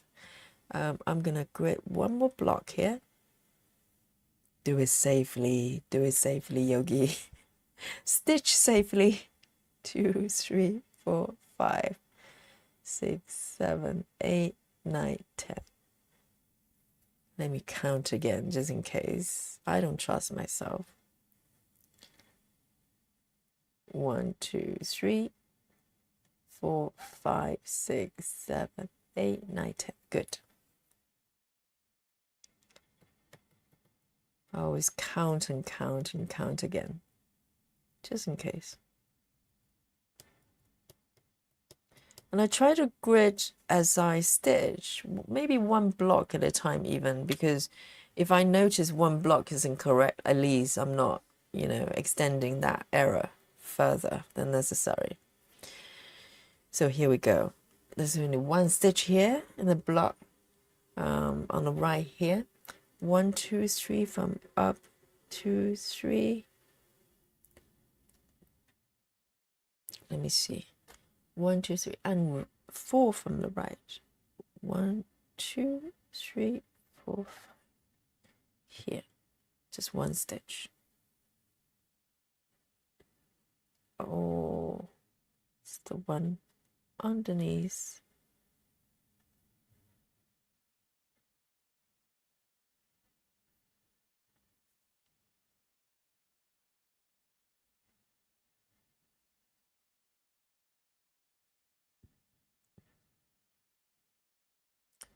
Oh, Lakika is by the ocean.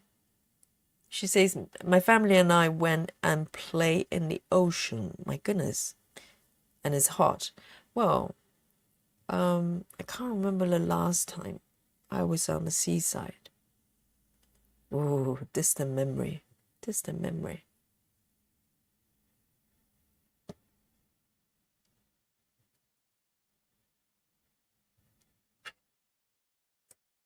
I think this needle, maybe 26 instead. I can feel it. It's fatter. But it's got blended into my 28 stash. Let me pop it back.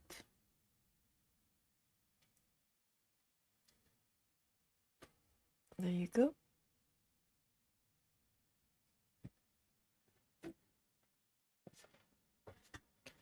Next color.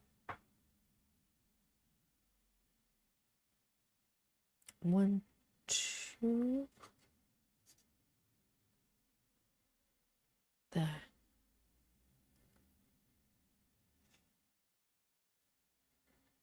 1, 2, 3. 1, 2. Oh, that's odd.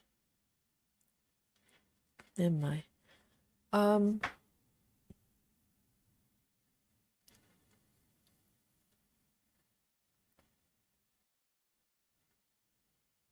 Gray says, I'm 67. I want to get these done before I'm done. Well, we have plenty of time. The other day we were talking about this fitness instructor. I think, well, she's just from Japan. She's 93 or 94 currently, and she didn't get qualified to be a fitness trainer until she was in her 80s. So she started training herself after the passing of her husband, I think in her 60s. And then, you know, just keep going to fitness classes, got really fit, and then finally decided to become a fitness instructor in her 80s. And she's been teaching over 10 years and still going strong. So, you know, no problem there, Grace. No problem there.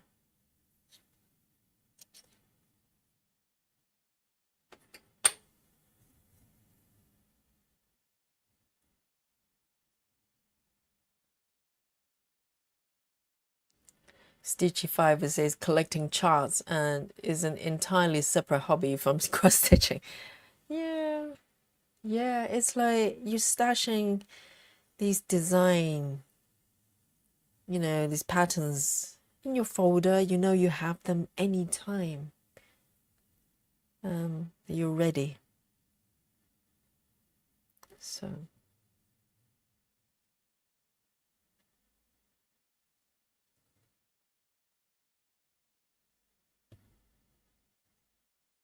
One, two, three.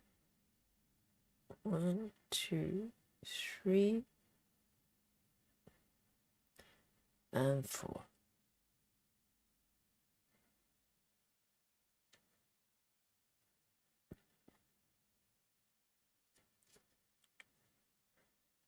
Heather says, I live by the ocean, but the water is too cold to swim.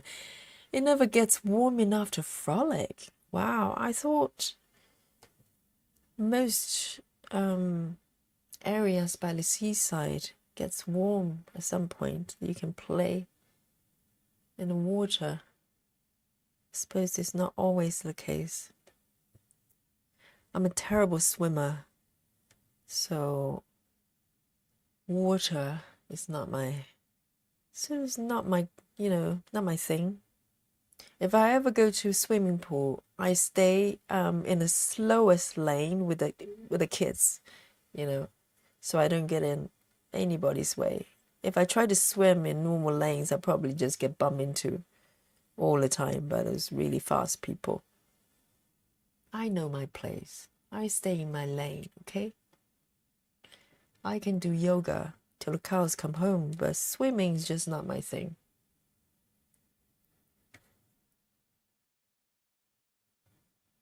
Just one stitch here on the upper right corner there. How cute. Am I even in the right place? This is so weird.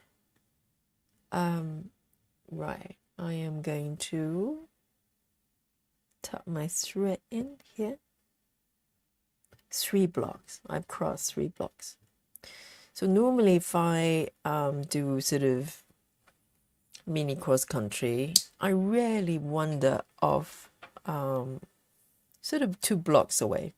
2 blocks is kind of my comfort zone. So this is a strange experience.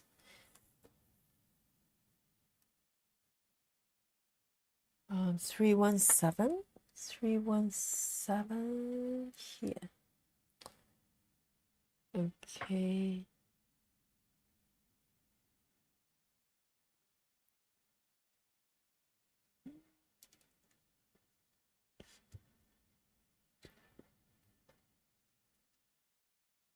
River, you have literally hundreds of patterns? Really? You're worse than me. You're worse than me. I don't think I have hundreds of patterns.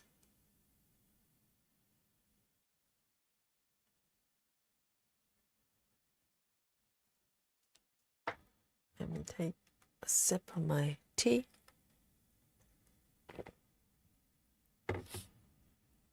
Hello, Dolly. That's my cat here. Looking pitiful for no reason. You've got everything, darling.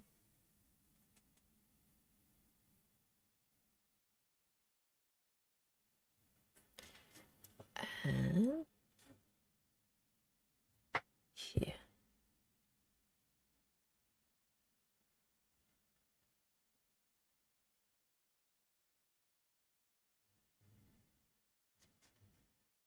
These green colors are so pretty.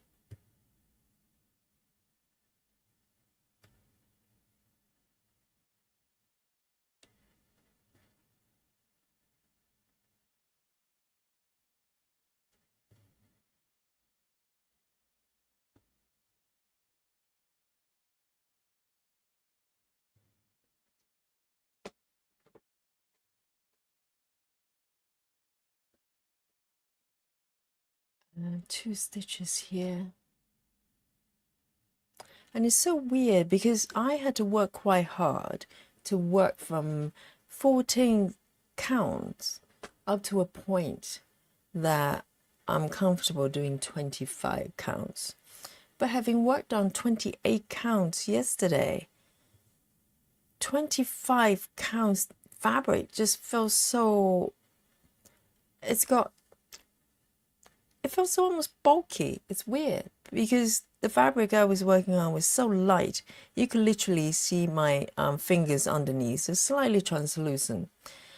Now working on this fabric, which I've worked many times before, it just feels really thick. It's so weird. I really like 28 counts. If I'm going to have new starts, hush, I'm probably going to go for 28 again. I'm just in that kind of zone. I really like 28 counts. Now I'm frolicking again.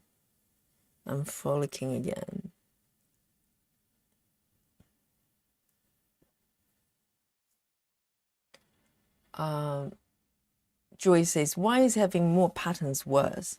I don't know. It's like, you know, it's like an addiction. I don't know, because at some point there will be some patterns that you probably wouldn't be able to work on. I don't know how many webs can you realistically have at the same time, like actually actively working on. No, I'm kidding. It's not worse. I'm just joking. You know, if I have more patterns I love, I'll definitely get them as well.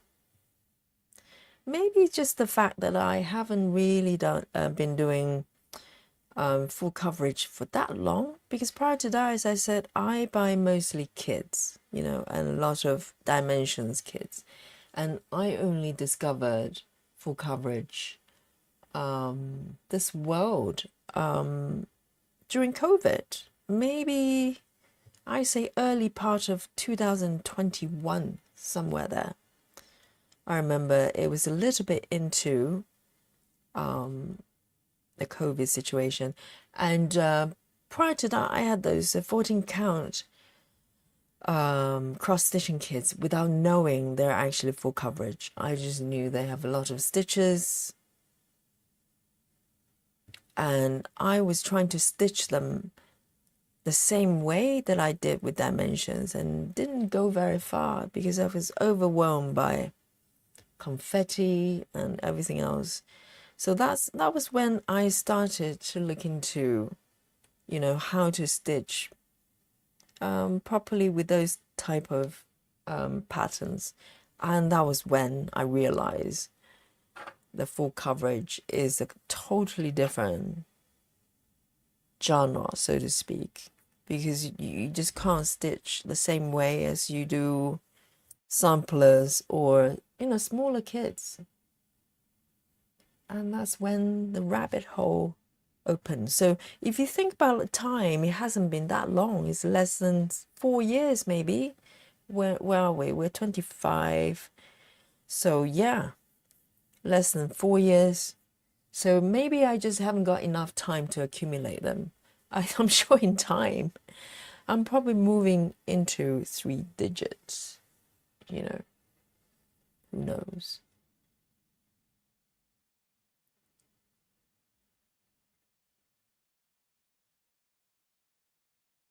Heather says the water off Vancouver Island is only swimmable with a wet suit. Okay, Canada. Yeah, I can imagine it's probably a little bit colder. And she says we have beautiful beaches that surfers love. Okay. I bet it's clean as well. Can imagine if ocean is dirty. Oh, what a shame.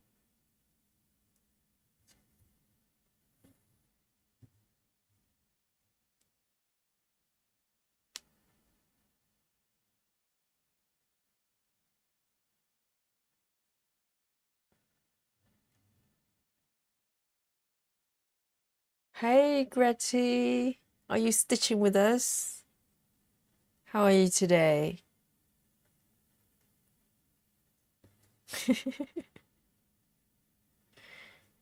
She's having a hush emoji on there. Hush, hush. Don't tell anyone. You have hundreds of patterns.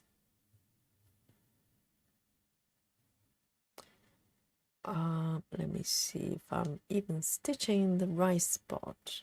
1, 2, 3, 2 down here. One more here.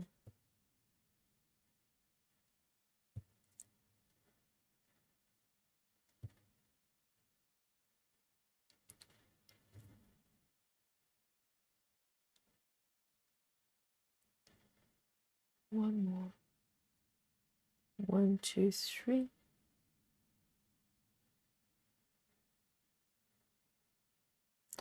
Right, so with this color, I've got about 4 stitches on the block to the right here. So, and that's it. Or maybe there's one more on the block to the right, and that's it pretty much for this area, for this color.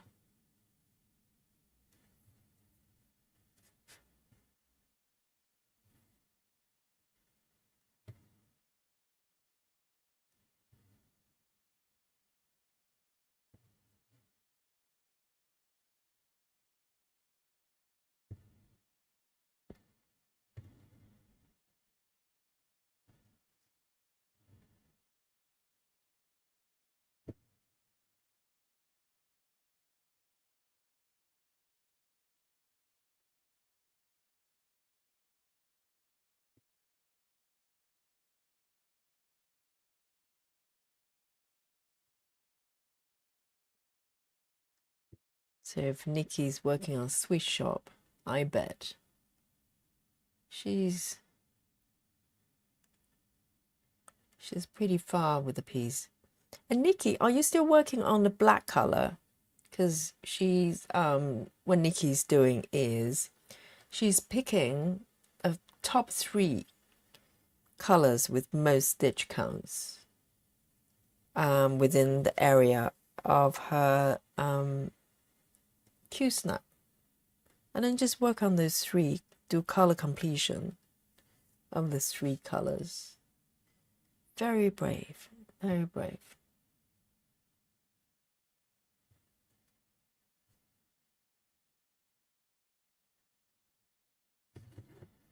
And there, it's done with this color.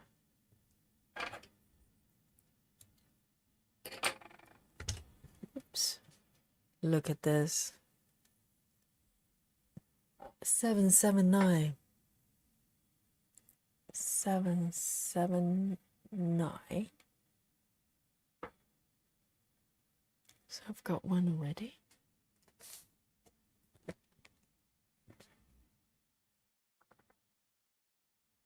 It's quite interesting because sometimes,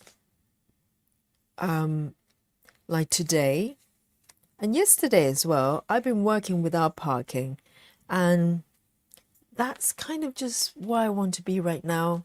Whereas sometimes I crave for park threads. I just love kind of manage the threads and have them part ready for me. It kind of changes from day to day, project to project. Nikki says, have done the black on my area on the other colors now. Wow. And black is the one that's got most stitches, and you've already done it. So the area you're working on, I'm just trying to figure it out on top of my head. Probably about 4 pages or slightly less, roughly. That area here, which is huge. It's a large area.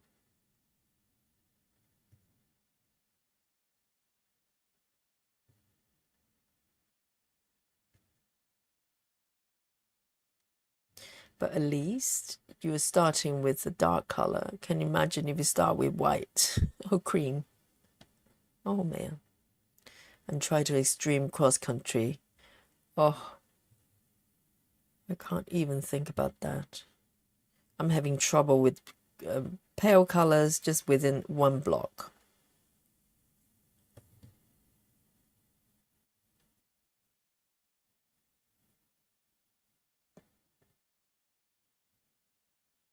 And I'm coming down here.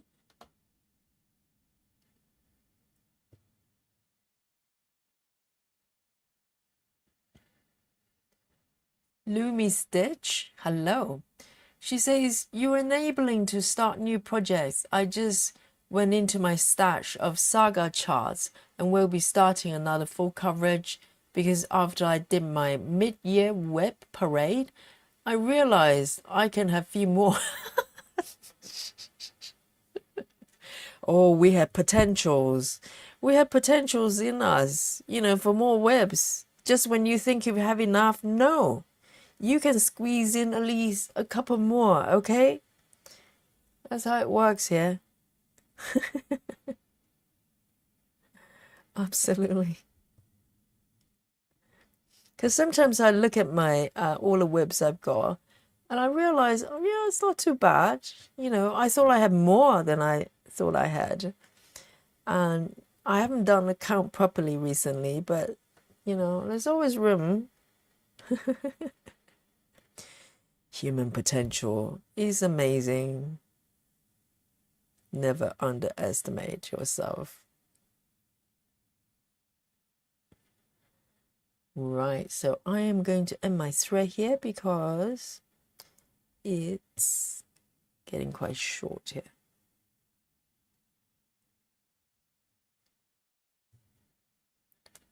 So it's folding for this color here.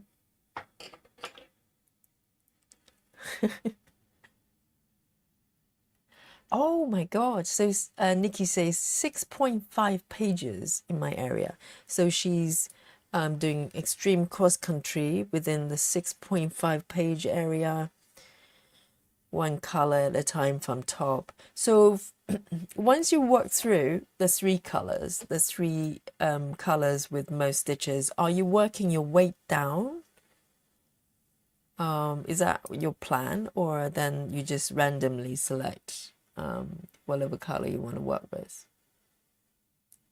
That's very brave, very brave. Oh, so I've stitched all the part threads here, and now I can go in and do normal folding, at least for these two blocks.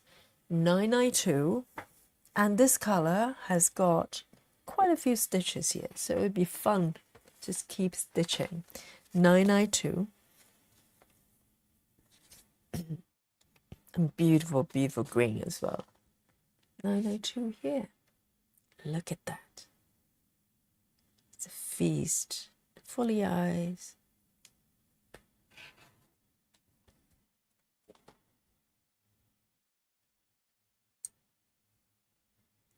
Suzanne says, I counted and I only have 7 started. I'm still going to start 2 more. Yes, plenty of room there, Suzanne. If you ask me. Yes, because I tend to, you know, now I want to work on Sweet Shop a lot, obviously, and it's beautiful. But any given time, I always have kind of my top, maybe 3 pieces that I really want to work on, but the rest of them kind of, I like to blend them in and just, you know, some varieties there. And also, as I move forward, the top 3 would change. You know, it's a strange thing. Sometimes it's the fabric count, sometimes the color scheme, and sometimes the methods that you use for specific project. It's flowing. It's changing all the time. And I like to have a, you know, a selection there for me. It's like food, isn't it? I see them like food. You might have your favorite foods, but sometimes you just want to have a change. Go, you know, try different cuisines, new food, and you know, the new world opens. You know, I know people that only over here, they probably describe it as meat and 2 veg, you know, literally. They're happy just eating some sort of meat as the main, and then 2 vegetables, like broccoli and what else. Some people are happy just eating like that. For me, that is just not a thing. I want to try everything. Well, okay, I'm vegan, so meat is out of the menu. But other than that, you know, I like to try different things, different flavors. Sometimes spicy, sometimes not.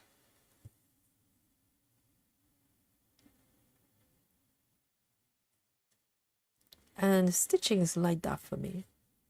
you know, different food, different experience, and different worlds. Each chart, each design is a world that you want to enter at that moment in time.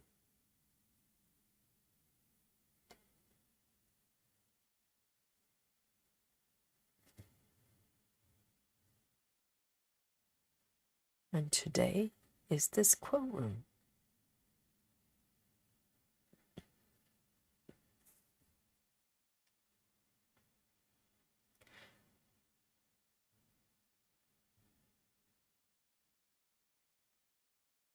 Yeah, because 6.5 pages, just slightly under a mini, isn't it? So mini is about 9 pages, typically.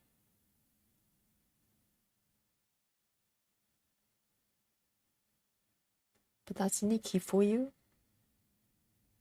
She lives dangerously.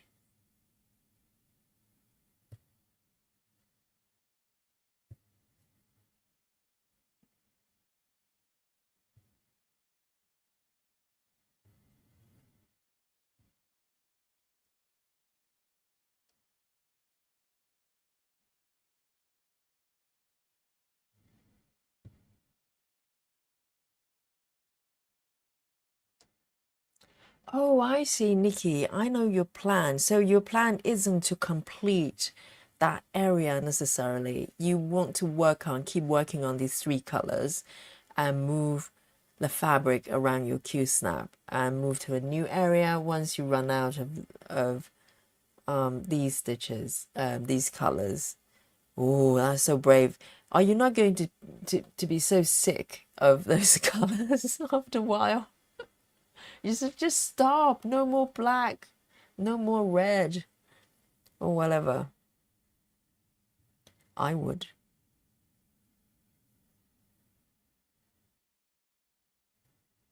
But then I'm not an extreme stitching athlete like Nikki.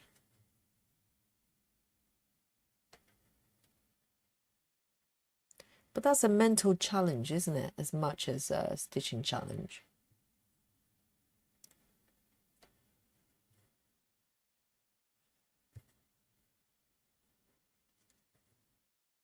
And the thing is, also you need to be patient because the way you're stitching, it will probably take a little while before you start to see anything kind of shaping up meaningfully because you're placing 3 colors on the fabric.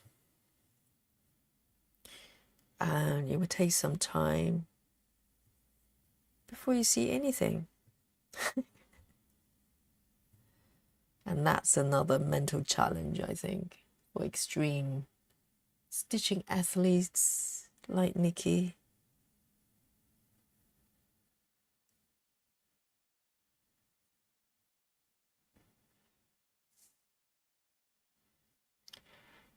Nikki says, oh yeah, that's why I added more colors. So instead of 3, it's 4 now. Yeah, that really makes a lot of difference, Nikki. That extra one really makes all the difference. And she says, but I'm ready to move on to another project for today. Yeah, that extra color really makes all the difference. But the thing is, though, if you move from max to minimum, at the end, if you keep stitching this way, you're going to end up with a lot of just tiny loose stitches everywhere, though. Wouldn't it be really painful for you to have to just try to find those? And also, are you going to take your thread over the stitch areas already? Oh my God, I'm already getting quite nervous just thinking about the prospect of it. You know, you're going to end up with a lot of single stitches everywhere. And if you take your threads over, you know how I feel about how I feel about floating threads. Oh, I have a panic attack right there. I have to lie down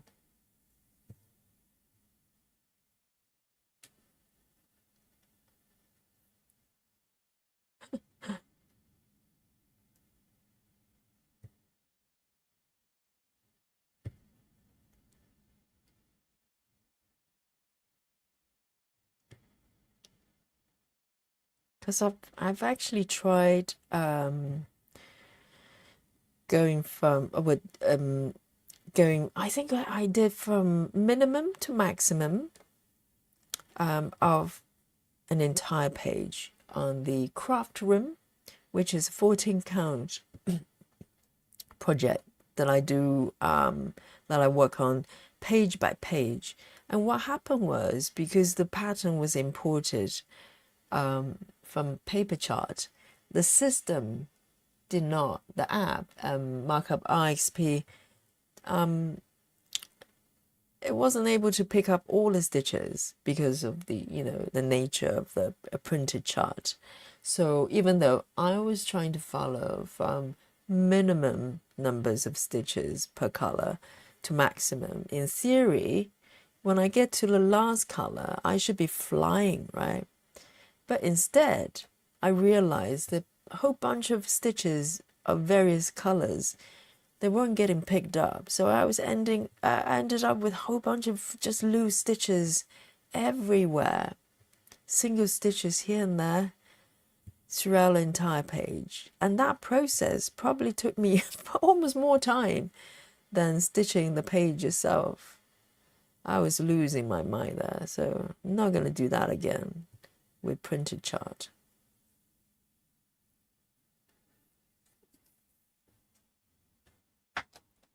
Oh, so Nikki says after the four colors with highest stitch counts, she says, I can go to the lowest 4. Okay, I think that's a very good idea. Because you don't want to end up with, you get to the point that you have to send out the search parties just to find stitches. That's no fun. It's just no fun.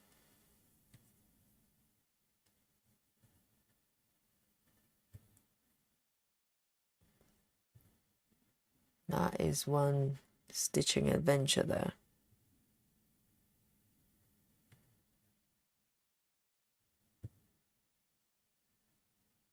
So I'm frolicking, but there are quite a few stitches of this color. So I might be frolicking for a little while.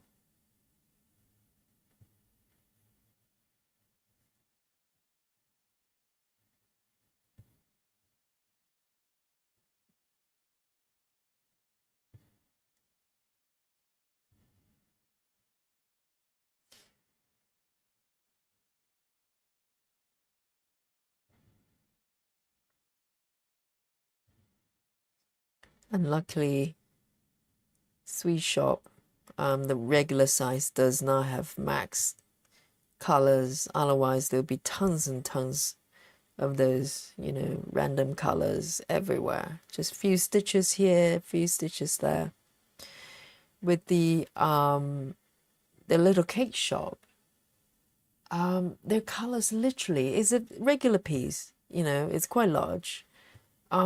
Their colors literally only have like 30 stitches or 25 stitches, just scattered around the pattern.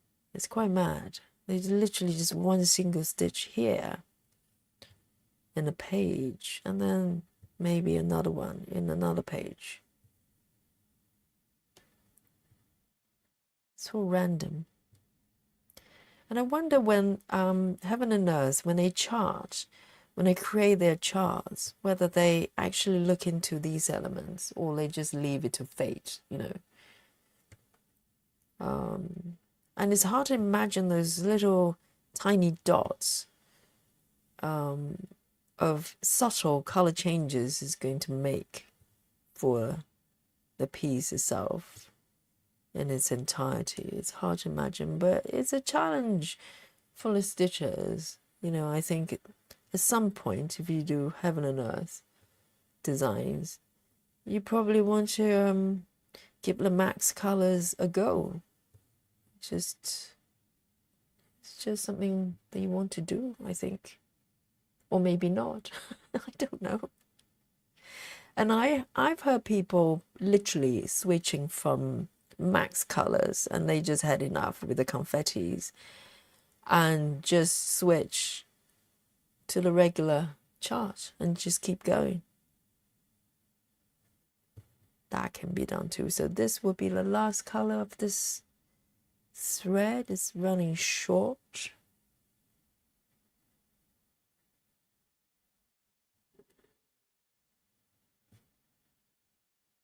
I'm going to tuck it in.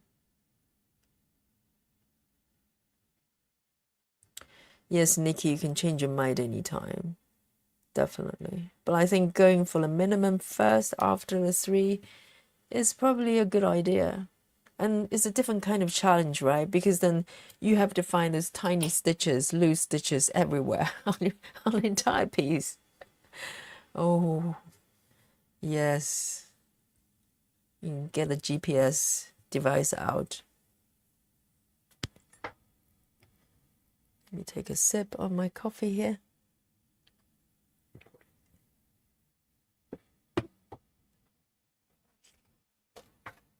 Right, let's see what is waiting for me on this chart here. Goodness, okay, 1 single stitch on this block, on this folding area, and then tongues over here. What do I do? The next color, A14. A14.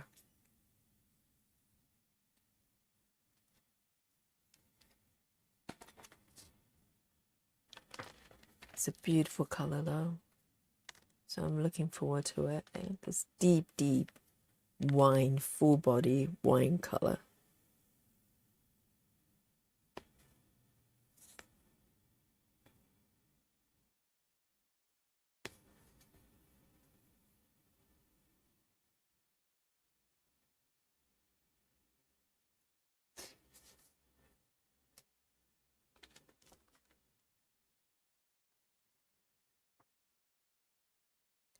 River says, I'm trying to buy a walking pad on Amazon when it's too hot or rainy, but a walking pad is in like a treadmill, but for walking. She says she wants the pad when it's too hot or rainy, but felt overwhelmed. Anyone have any good recommendations? Right. Oh, so those you can have at home, just walk. You know, I've seen people having those in front of their desk while they're working on computers. I don't know how they keep the hand steady. I'll never know. But I've seen people doing that.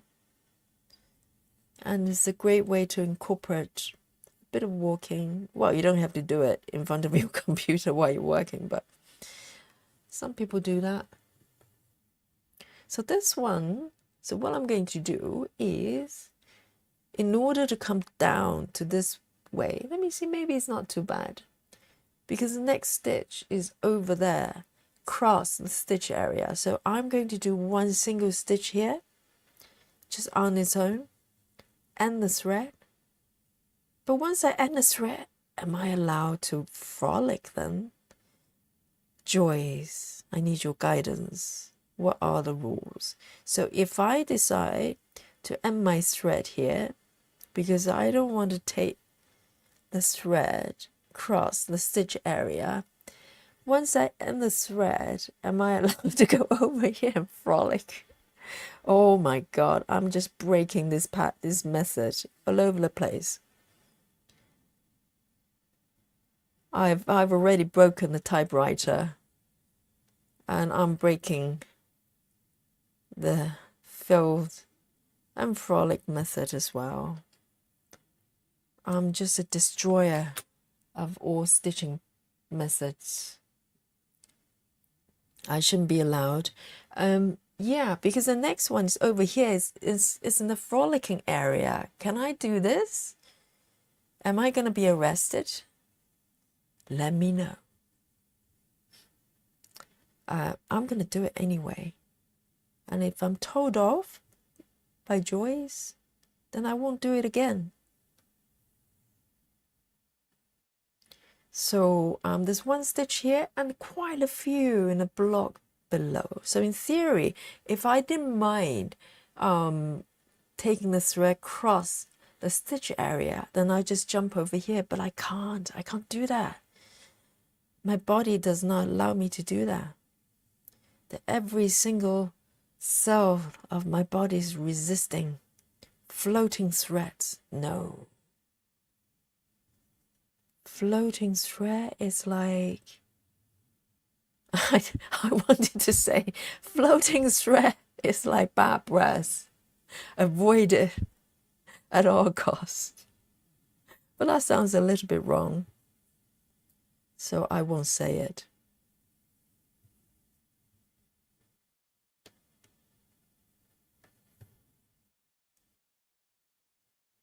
So I'm gonna just frolic here. Oh no, Joyce, don't say that. Joyce says, I would just do one stitch, end it, and put the thread away. Oh no. I knew it. I won't do it again though. Now I know the rules. But in theory, I could have taken the thread over. It's just I chose not to. Does it not matter? Okay, I won't do it again, but for now, I'm going to enjoy it, okay? Guilt-free, guilt-free. I'm going to frolic till my, I need to stop that. Yes, I'm going to just enjoy it, okay? And don't judge me, Joyce. I'm going to just do this.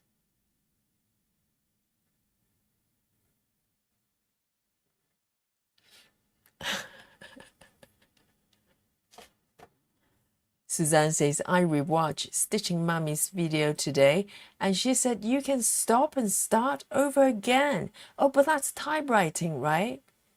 But even typewriter, I'm trying to think. Can you start and stop and start? Are you allowed? So her typewriter is broken as well, because if you if you stop and start again, that is not a normal typewriter behavior. Her typewriter is also broken. I'm so happy to hear that. It's not just my typewriter's malfunctioning. The OG's typewriter is also broken as well. So I'm feeling so much better than that. So much better now.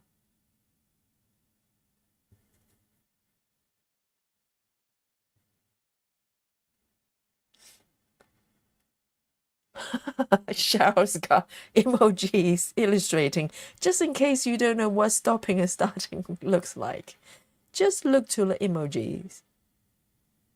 The illustration is right here live on Yogi Stream. Well done, Cheryl. Well done.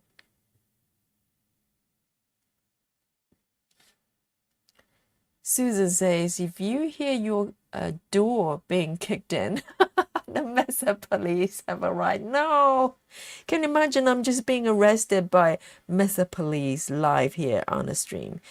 Have you not seen those streams, like live streams going terribly wrong, like people getting arrested or having to call ambulance or something like that? They'll get the views, I'm sure. It'll probably go viral for slightly different reasons. Yes, Yogi being arrested by the police live on her live stream. It'll be the headline tomorrow morning, or wherever time, whatever time is tomorrow, where you are. No, I'm trying out this method. I'm already breaking it.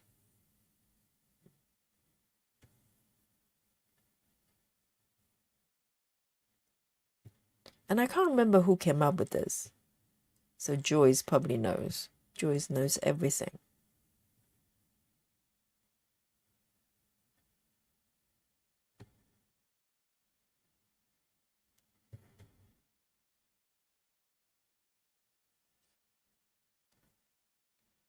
Joyce says, frolicking is doing what you want. So end it, park it, or stitch it.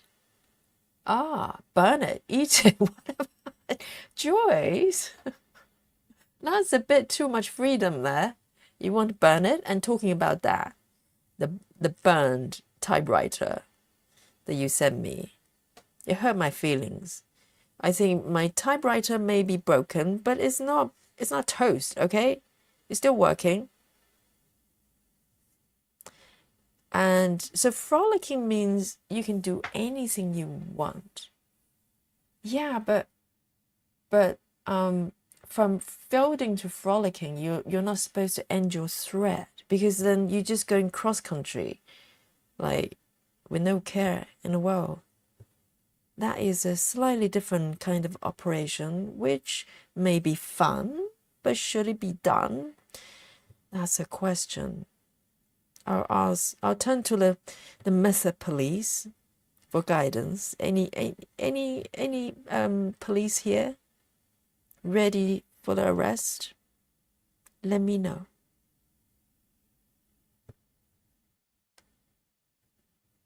I'll probably put up a fight. I'll fight you. I'll fight you. You're not going to take me alive.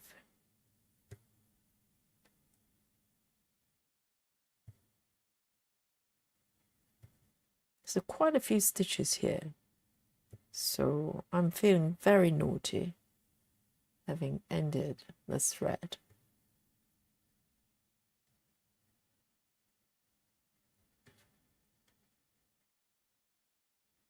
And there's so much more going on than the block, than the field itself.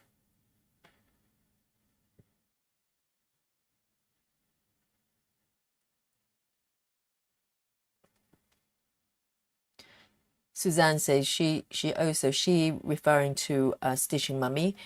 She also will run her threads under stitches to get to the next part. Yes, I remember that bit, but she's doing hand sewing, so that's a different kind of operation. So if you don't know, Stitching Mummy, when she demonstrated this method as a tutorial, she was doing hand sewing method. She's holding the fabric in her hands without the frame or hoops around the fabric. So she can turn the work over relatively easily. So that's a slightly different kind of operation. Yes, so she can hide the thread underneath. That's a very good point. So she can go as far as she wants to and move to the next location, which I have limited ability to do. I mean, I wouldn't mind it crossing over unstitched areas, no problem at all, but not over stitch area. I'll have a slight, panic attack there.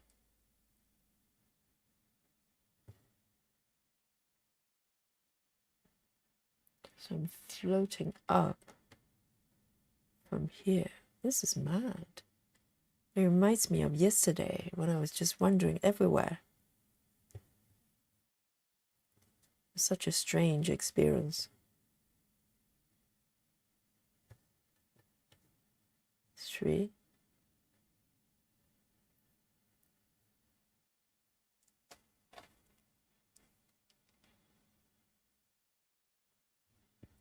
Susan says, I haven't looked at the back of my project while doing typewriter stitching. I'm afraid to look. No, well, I actually, a quick look of my bit yesterday from the typewriter. It's looking fine. It's looking fine. As long as you don't have floating threads, everything's going to get stitched down. So it's going to look fine. So I think floating thread over stitch area is the problem. Otherwise, you're good. Suzanne says, I did 500 stitches. I think it's time for me to stop. 500? Are you kidding? Just look at those guys who do like a couple of thousands a day. It's early days. Well, but then it's quite late where you are. So maybe it's sensible to stop. 500 is no joke. Well done, Suzanne. And Joy says, I put a link in our Facebook group. You're sorted out. I need my beauty sleep. Yeah, go to sleep. Go to sleep. Joyce is also 1 hour ahead of me, time zone wise. Enjoy your sleep. 99. And Suzanne as well. If you want a little nap, nappy nap, time now. Then have a lovely rest.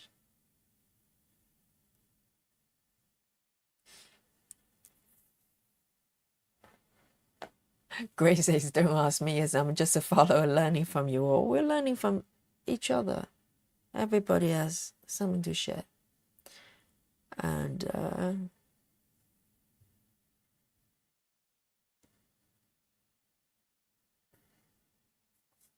Suzanne says, I was able to turn my hoop around since I have the new stand, and then I run threads under. Well, technically I could as well. Maybe not with this stand, is a bit more fixed, but I do have a Lowry stand. Technically I could flip, but it's just the hassle of it.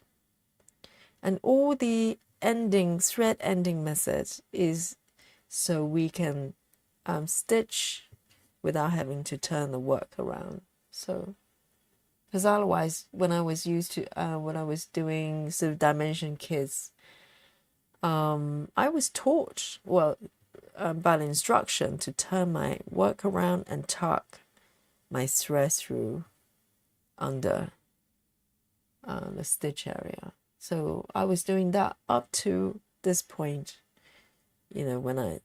up to the point I discover the full coverage, it's just not practical to flip back and forth all the time. Because imagine if you're doing a confetti area, you'll be flipping, you're flipping like crazy. Or maybe you only do it when you have to, put your thread through a sort of longer distance. Maybe that's a compromise. But if I'm doing that, it's a lot quicker just to end it and then start again, wouldn't it? It's just more work if you have to turn the work. Look at the back, find it, thread it. So.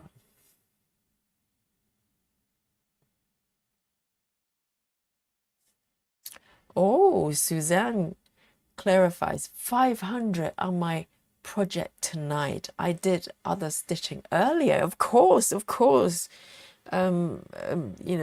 Suzanne, I wouldn't think otherwise. You probably put a couple of thousands earlier on, and now you're just having a relaxing time, and with the 500 stitches, and just nice and relaxed. Those speed stitches, seriously. Yesterday I worked for 4 hours, half stitches, and I got just slightly over 500. Okay, just put things in perspective. You've done very well, Suzanne.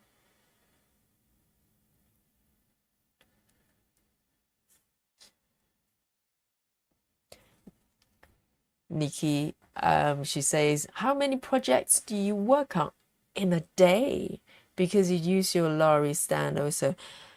Yes, I only use a Lowry if I'm not stitching here live, because it wobbles, right? It bounces. If you have a Lowry stand, you probably know. So it really depends on the days. Recently, as I'm streaming here, probably about 3 hours at a time, sometimes longer. Most of my stitching is happening here in front of your eyes.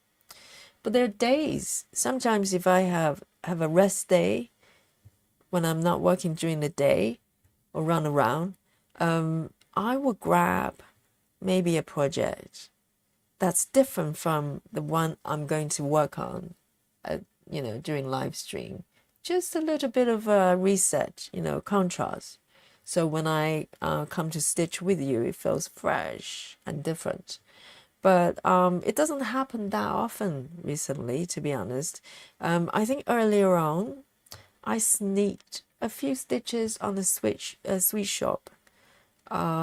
Just a few though. We're talking probably less than 20.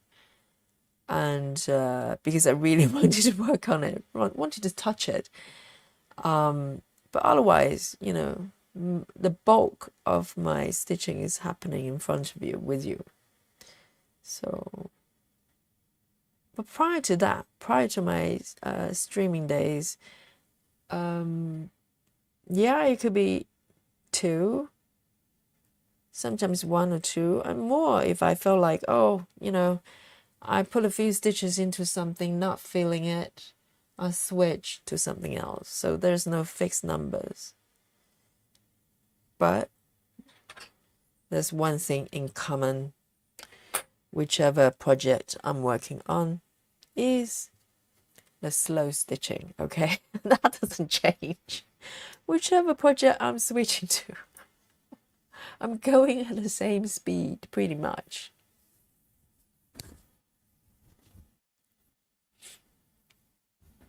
So,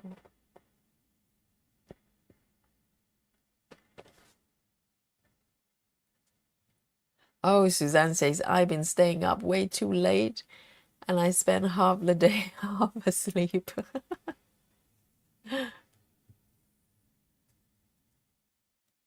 Oh my God. She says, I had to dance socks today as well. Dance socks. How do you do that? I don't even know.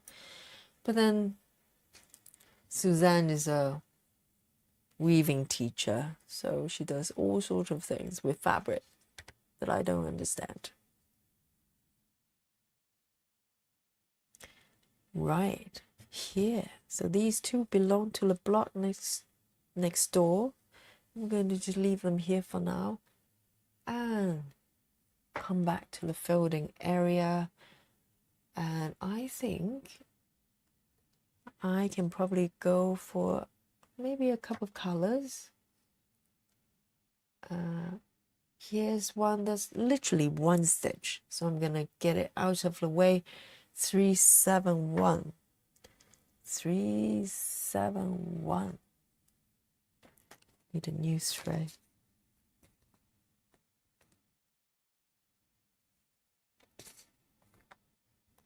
371. Pulling this new thread, literally just for 1 stitch.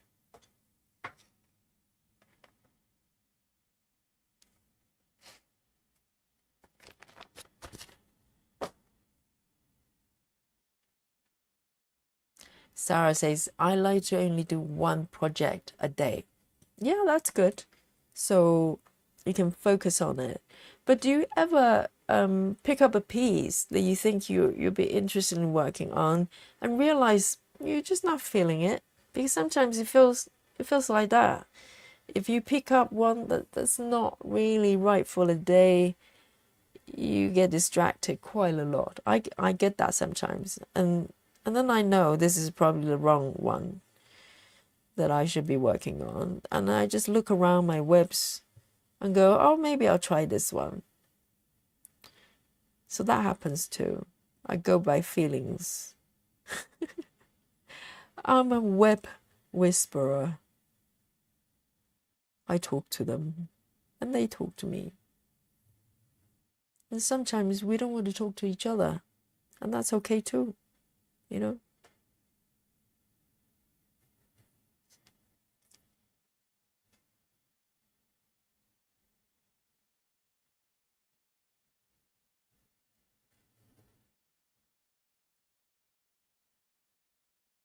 River says, almost done with my 2 gifts. Are you stitching 2 pieces?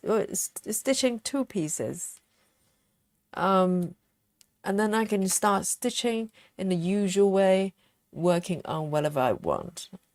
Yes, it's a commitment if you are stitching for someone. I don't think I can ever do that because I'll feel obligated to work on a piece. 371. And I don't think my brain works like that. So I'm going to feel that I'm kind of cornered and I have to do something. And my mind's instinct is to do the opposite. So I constantly have to play tricks with my mind and try to tell it that I actually have a choice. I'm not forced to do anything. So 315. So I admire people who can be so disciplined. 315. Another single stitch. My goodness. Single stitch bonanza. 315. The next color would be plenty of stitches. 315.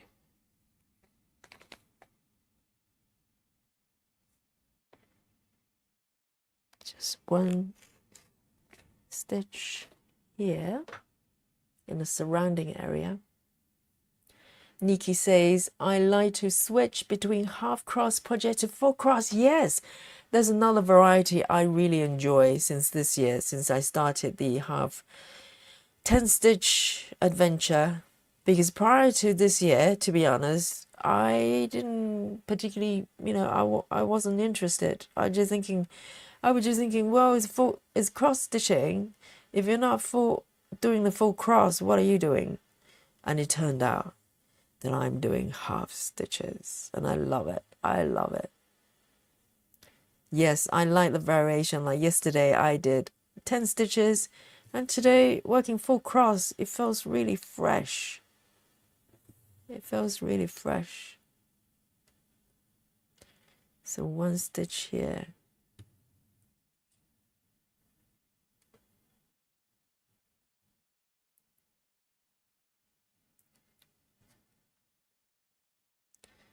So variety is the key. Just like food. Just like food. Even your favorite food, if you eat it all the time, you might get a little bit bored, a little bit sick. Or maybe not, depends on what it is. And even if you like cakes, you eat cakes every day, but you want different cakes, right? 315. It doesn't matter how much you like cakes.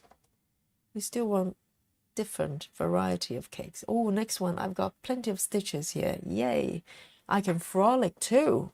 562. 562. 562. A new thread is in order. 562.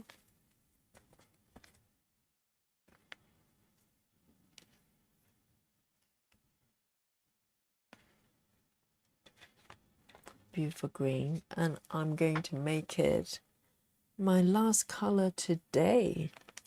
562 here. This beautiful color here.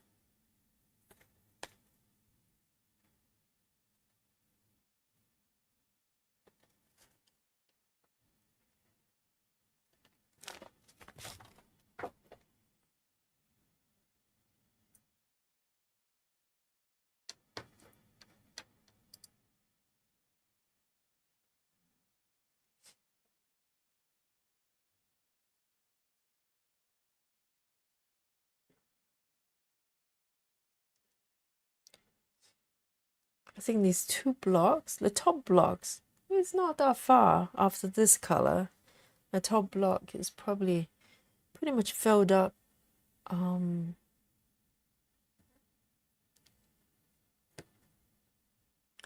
So not bad at all. And it would be interesting to see how many stitches I manage to do today. And yesterday, yes, I did over 500, but then, the session was around 4 hours. So, if you work longer, surely. So if you break it down, it's just over 100 stitches per hour. I mean, obviously I was chatting and also sweating at the same time in the beginning. Probably took a lot of effort and capacity away from stitching. The cold sweat, You know, hello, Dolly. What's up? What's that pitiful, pitiful meow?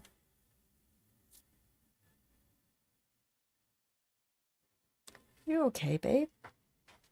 Dolly's here one more time, trying to seek attention.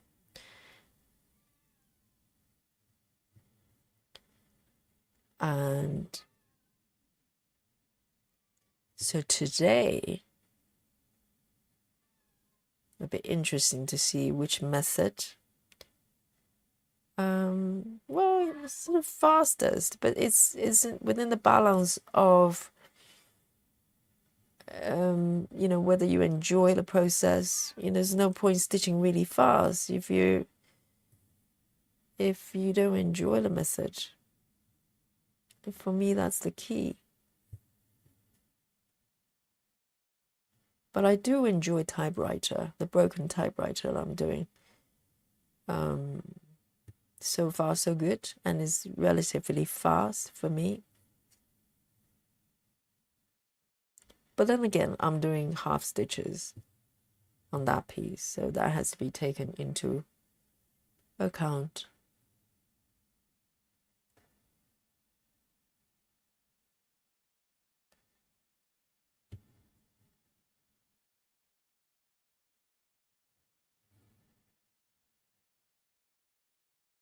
Quite a few of this green color here.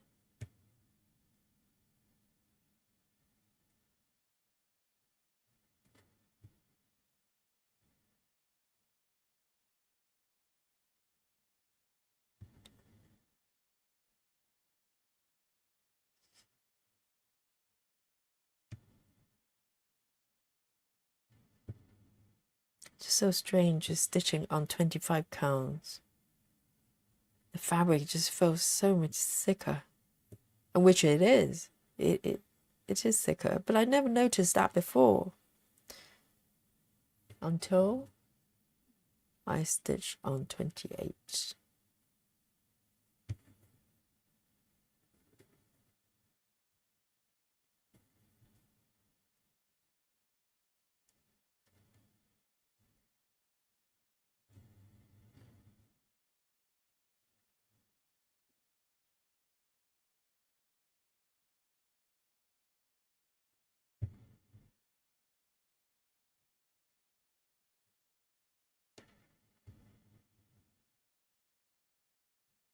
Yes, Suzanne, it is more closed. Maybe I can bring up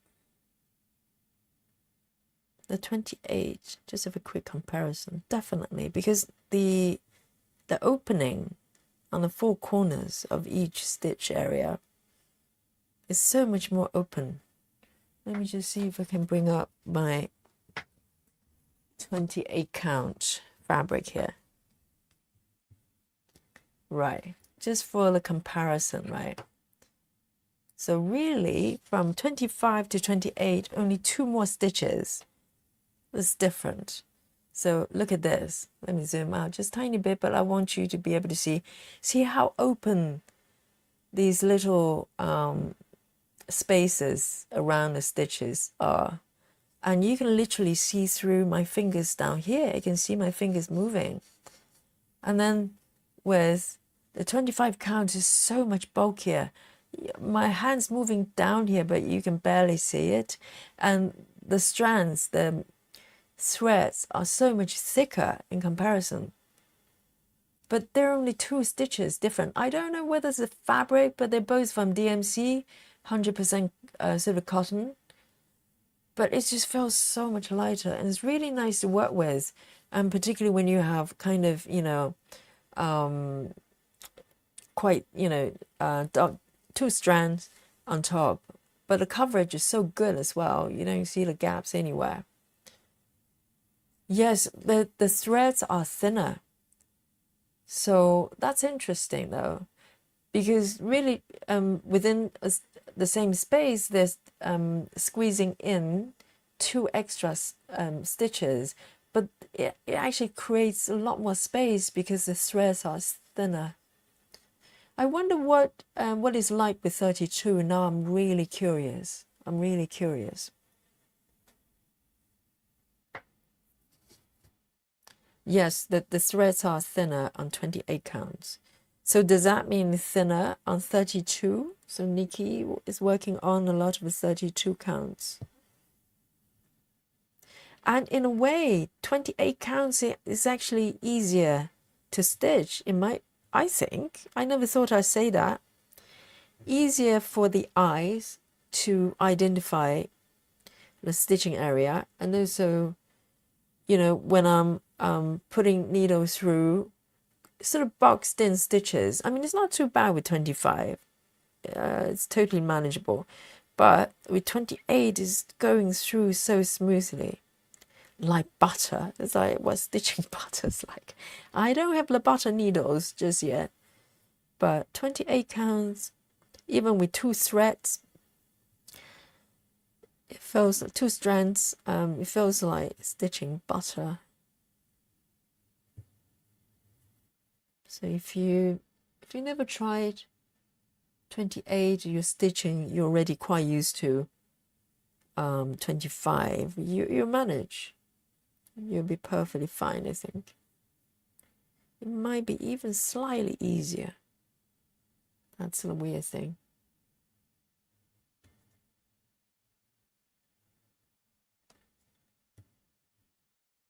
Nikki says, I have the gridded Lugana. Would you post a link to where you purchase your fabric? Yeah, I posted on a Facebook today, but it's probably buried in a thread, in the thing. It's from UK, from an UK Etsy vendor. It's called, I can just give it a name, see if she, well, I don't know he or she, but they probably ship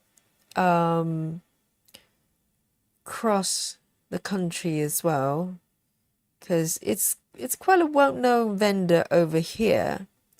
So this is the one I've got. Let me just show you my let me zoom out a little bit. So the vendor name is called Stitchtastic.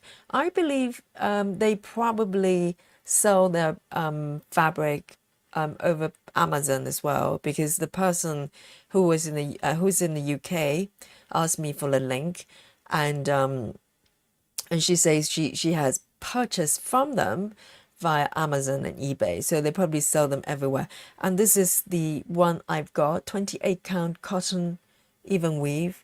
There isn't any particular sort of fancy name for it, but this is the one I've got. And it's quite reasonable in price, because in 28 counts I find that you need smaller fabric. With 28 counts, 25 counts, I remember for full size piece, then I remember the last time it cost me like 30 or close to 40 pounds. But this time for this piece, for the sweet shop, it was only like under 20 pounds, like 18 pounds or something. So they're different sizes. They don't do customized sort of how many yards or meters. They have fixed sizes here, and you can pick. And the one I picked was the 1850, which is quite reasonable, and is 100 centimeter by 70 for the sweet shop. So this is the vendor. But at least if you know which fabric it is, you can find it where you are. I have bought from them before. They're quite trustworthy, very reliable, really fast.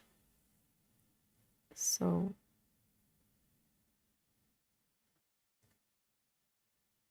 let me zoom in a little bit here.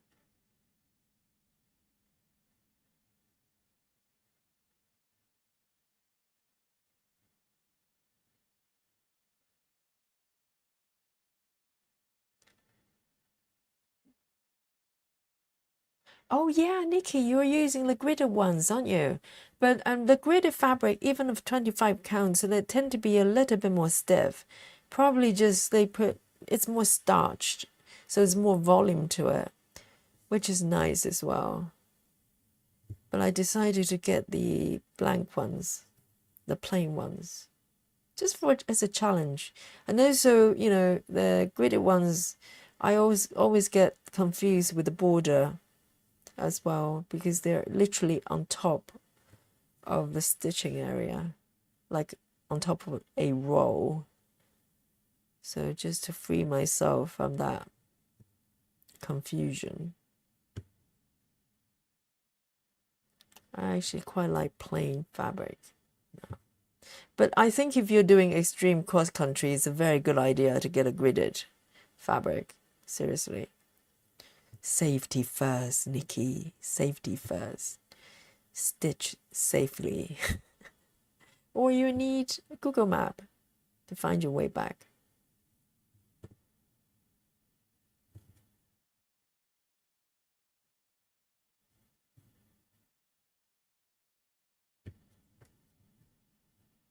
It's so weird because before I worked on 28, this fabric felt so light and now it feels really thick. It's bizarre. Just one session yesterday, I can feel the difference.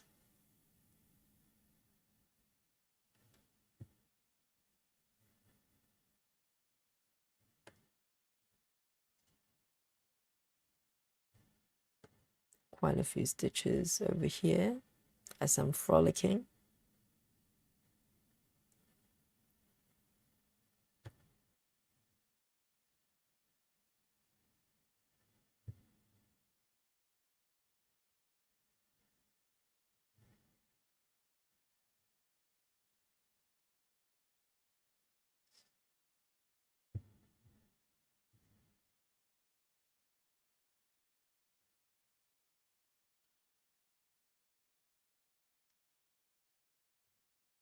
Nikki says self-gridding gives me the heebie-jeebies. I can't count for more than 4.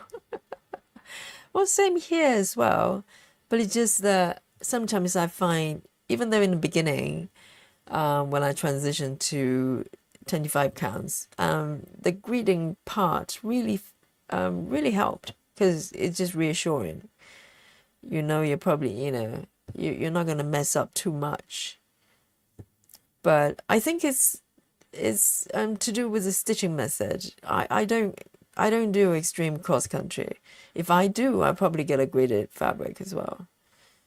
And now I'm just kind of literally grid as I move forward. So hopefully, if I make a mistake, it's easier to fix because I'm not doing, I'm not wandering too far. And if I grid it myself, I place a line in between the stitches. Just for my brain, it's a lot easier to read because with the pre-gridded ones, I keep reading it wrong.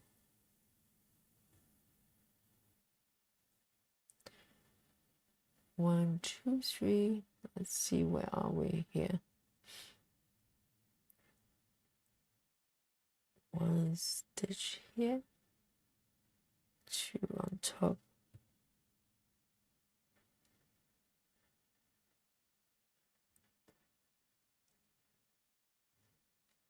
What? Sarah says, I just stitch with no grit. How do you do that? I've seen people doing that. Are you one of those people? My goodness, Sarah, I had no idea. I thought you were one of us. How do you do it without greeting? I've seen people doing that. I was just thinking, how do you know that you're even in the right spot? I've seen people cross country with no greeting. There are some strange people out there, some special people. They must have some sort of superpower. But how do you know? But one method of choice, well, in terms of stitching method, if you do, I can't imagine stitching without gridding. I just can't. I have no reference point. I wouldn't know where I am. And do you switch off the gridding on your pattern keeper as well, on your pattern? Because it's quite confusing to have gridding on one end and then you stitch with no gridding.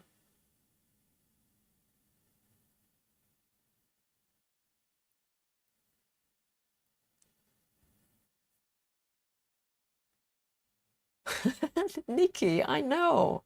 I thought Sarah was one of us. Now we know she's an alien. Alien emoji ready. I don't know. Even with gridding, I made mistakes. That is wild.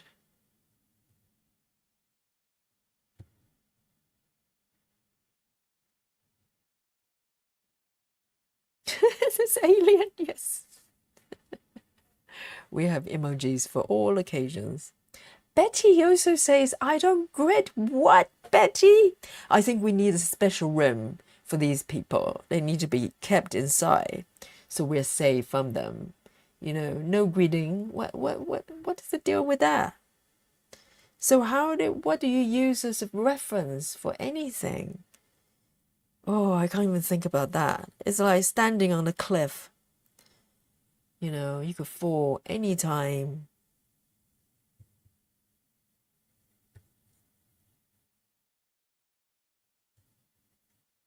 That is wild. Sarah says, I change methods all the time. I leave it on Pattern Keeper. So you have gridding on Pattern Keeper 10 by 10 blocks, but when you stitch, you don't use it. Why not, Sarah? Why not? Why don't you grid? Like rest of us. I can't even get my head around. So you're just staring at a piece of really blank area like this, like this, like this. And you just stitch. You just know where to go. Man, you should demonstrate how to do extreme cross country with no gridding. You really need a helmet. Seriously, Sarah. Right, this will be my last stitch. I am going to tuck it in and I'll let you know how many stitches I managed with this method. Ooh, the excitement. The big reveal at the end is that how many stitches has Yogi managed? So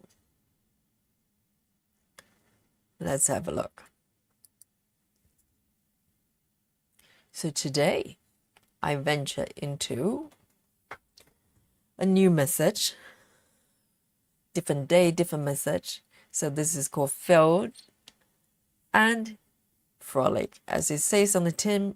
Says on the tin, you have a designated area. It could be 1 block, 2 blocks, or whatever area you define, I think. And then you go ahead and start picking the color. I don't think there's a convention for what order you do the color in, but I suppose most people probably go from top to bottom or pick whatever color they want and color complete the area. And depends on the length of your thread. If you have left over, you just go around the area outside. Let's say today I'm doing the 2 blocks. Outside the 2 blocks and you can start cross country. That's it. That's the method. And this is what I ended up with today, pattern-wise. The formation of the stitches can vary a lot, I think. I think in some occasions, you may even wander off, depends on where you start, okay? So previously I was doing diagonal staircase with part thread. So I worked through my part threads here, frolic a bit around, and then, you know, I think the first block is kind of 2/3 completed. And in terms of the speed, so today I've worked just over 3 hours here. So let me show you my app here.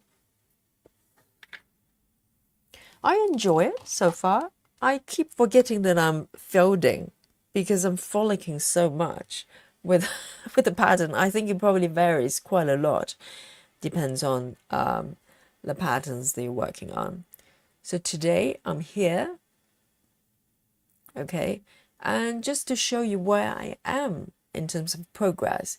So currently I'm on 1946. I've forgotten where I started. probably a little bit less. I presume that makes sense. Today, just under 300, which is not bad considering I'm doing full cross. And yesterday I was doing half cross. So yesterday, over 4 hours, I managed 500, just over 500, 55 something, 554. That's over 4 hours though. So on average, just about maybe 130. Today we're over 3 hours and I'm on 297. So it's just under 100 per hour-ish. And I'm doing full cross. So it's actually not bad. It's still on the fast side because if I do Emma's stitches method, most of the times it's around 150, 160, even though I enjoy the method a lot. So it really varies. It varies. I mean, obviously, half stitches versus full will make some difference, but the method, how you work through the area, will have a lot of impact on the speed. And some days I just choose to be a lot slower, even slower, okay? This is still, comparing to you guys, it's by no means, not even moderate speed. I can't even call myself moderate speed stitching yogi, okay? But I'm okay. I'm staying my lane. I'm staying my lane. And so this is what I've done today. Let me just zoom out a tiny bit more here and just show you this pattern one more time. And oh, not this one. There you are. There you go. Beautiful, beautiful by Caro Marchetti. That's my current pronunciation of the name. I'm sticking with it. So I hope you enjoyed today's session with me. And tomorrow, Monday, I think I'm coming back tomorrow. And maybe a little bit later because I've got evening class that runs through slightly later in UK time. But I'll come back here. I'll be craving for a spot of stitching with you. And if you're around, please come join me and we have a chat and stitch together and move forward and have more webs. Yes, that's always a task that's ongoing. We'll keep working hard and enabling each other. No, I mean encouraging each other, okay? And support each other. And feel free to join the Facebook group. And if you haven't already, the link is on top of the chat panel and also in the description. Come join us for the ride. Okay, so with that, thank you everyone for the trophy and the heart. Thank you so much for your support, and I hope you enjoy your session as well, stitching with me. So from here in London town, 12 midnight, I'm going to sign out, Yogi signing out, and I'll see you again in the next session. Come join me. Nighty night, everyone. Night night. Bye.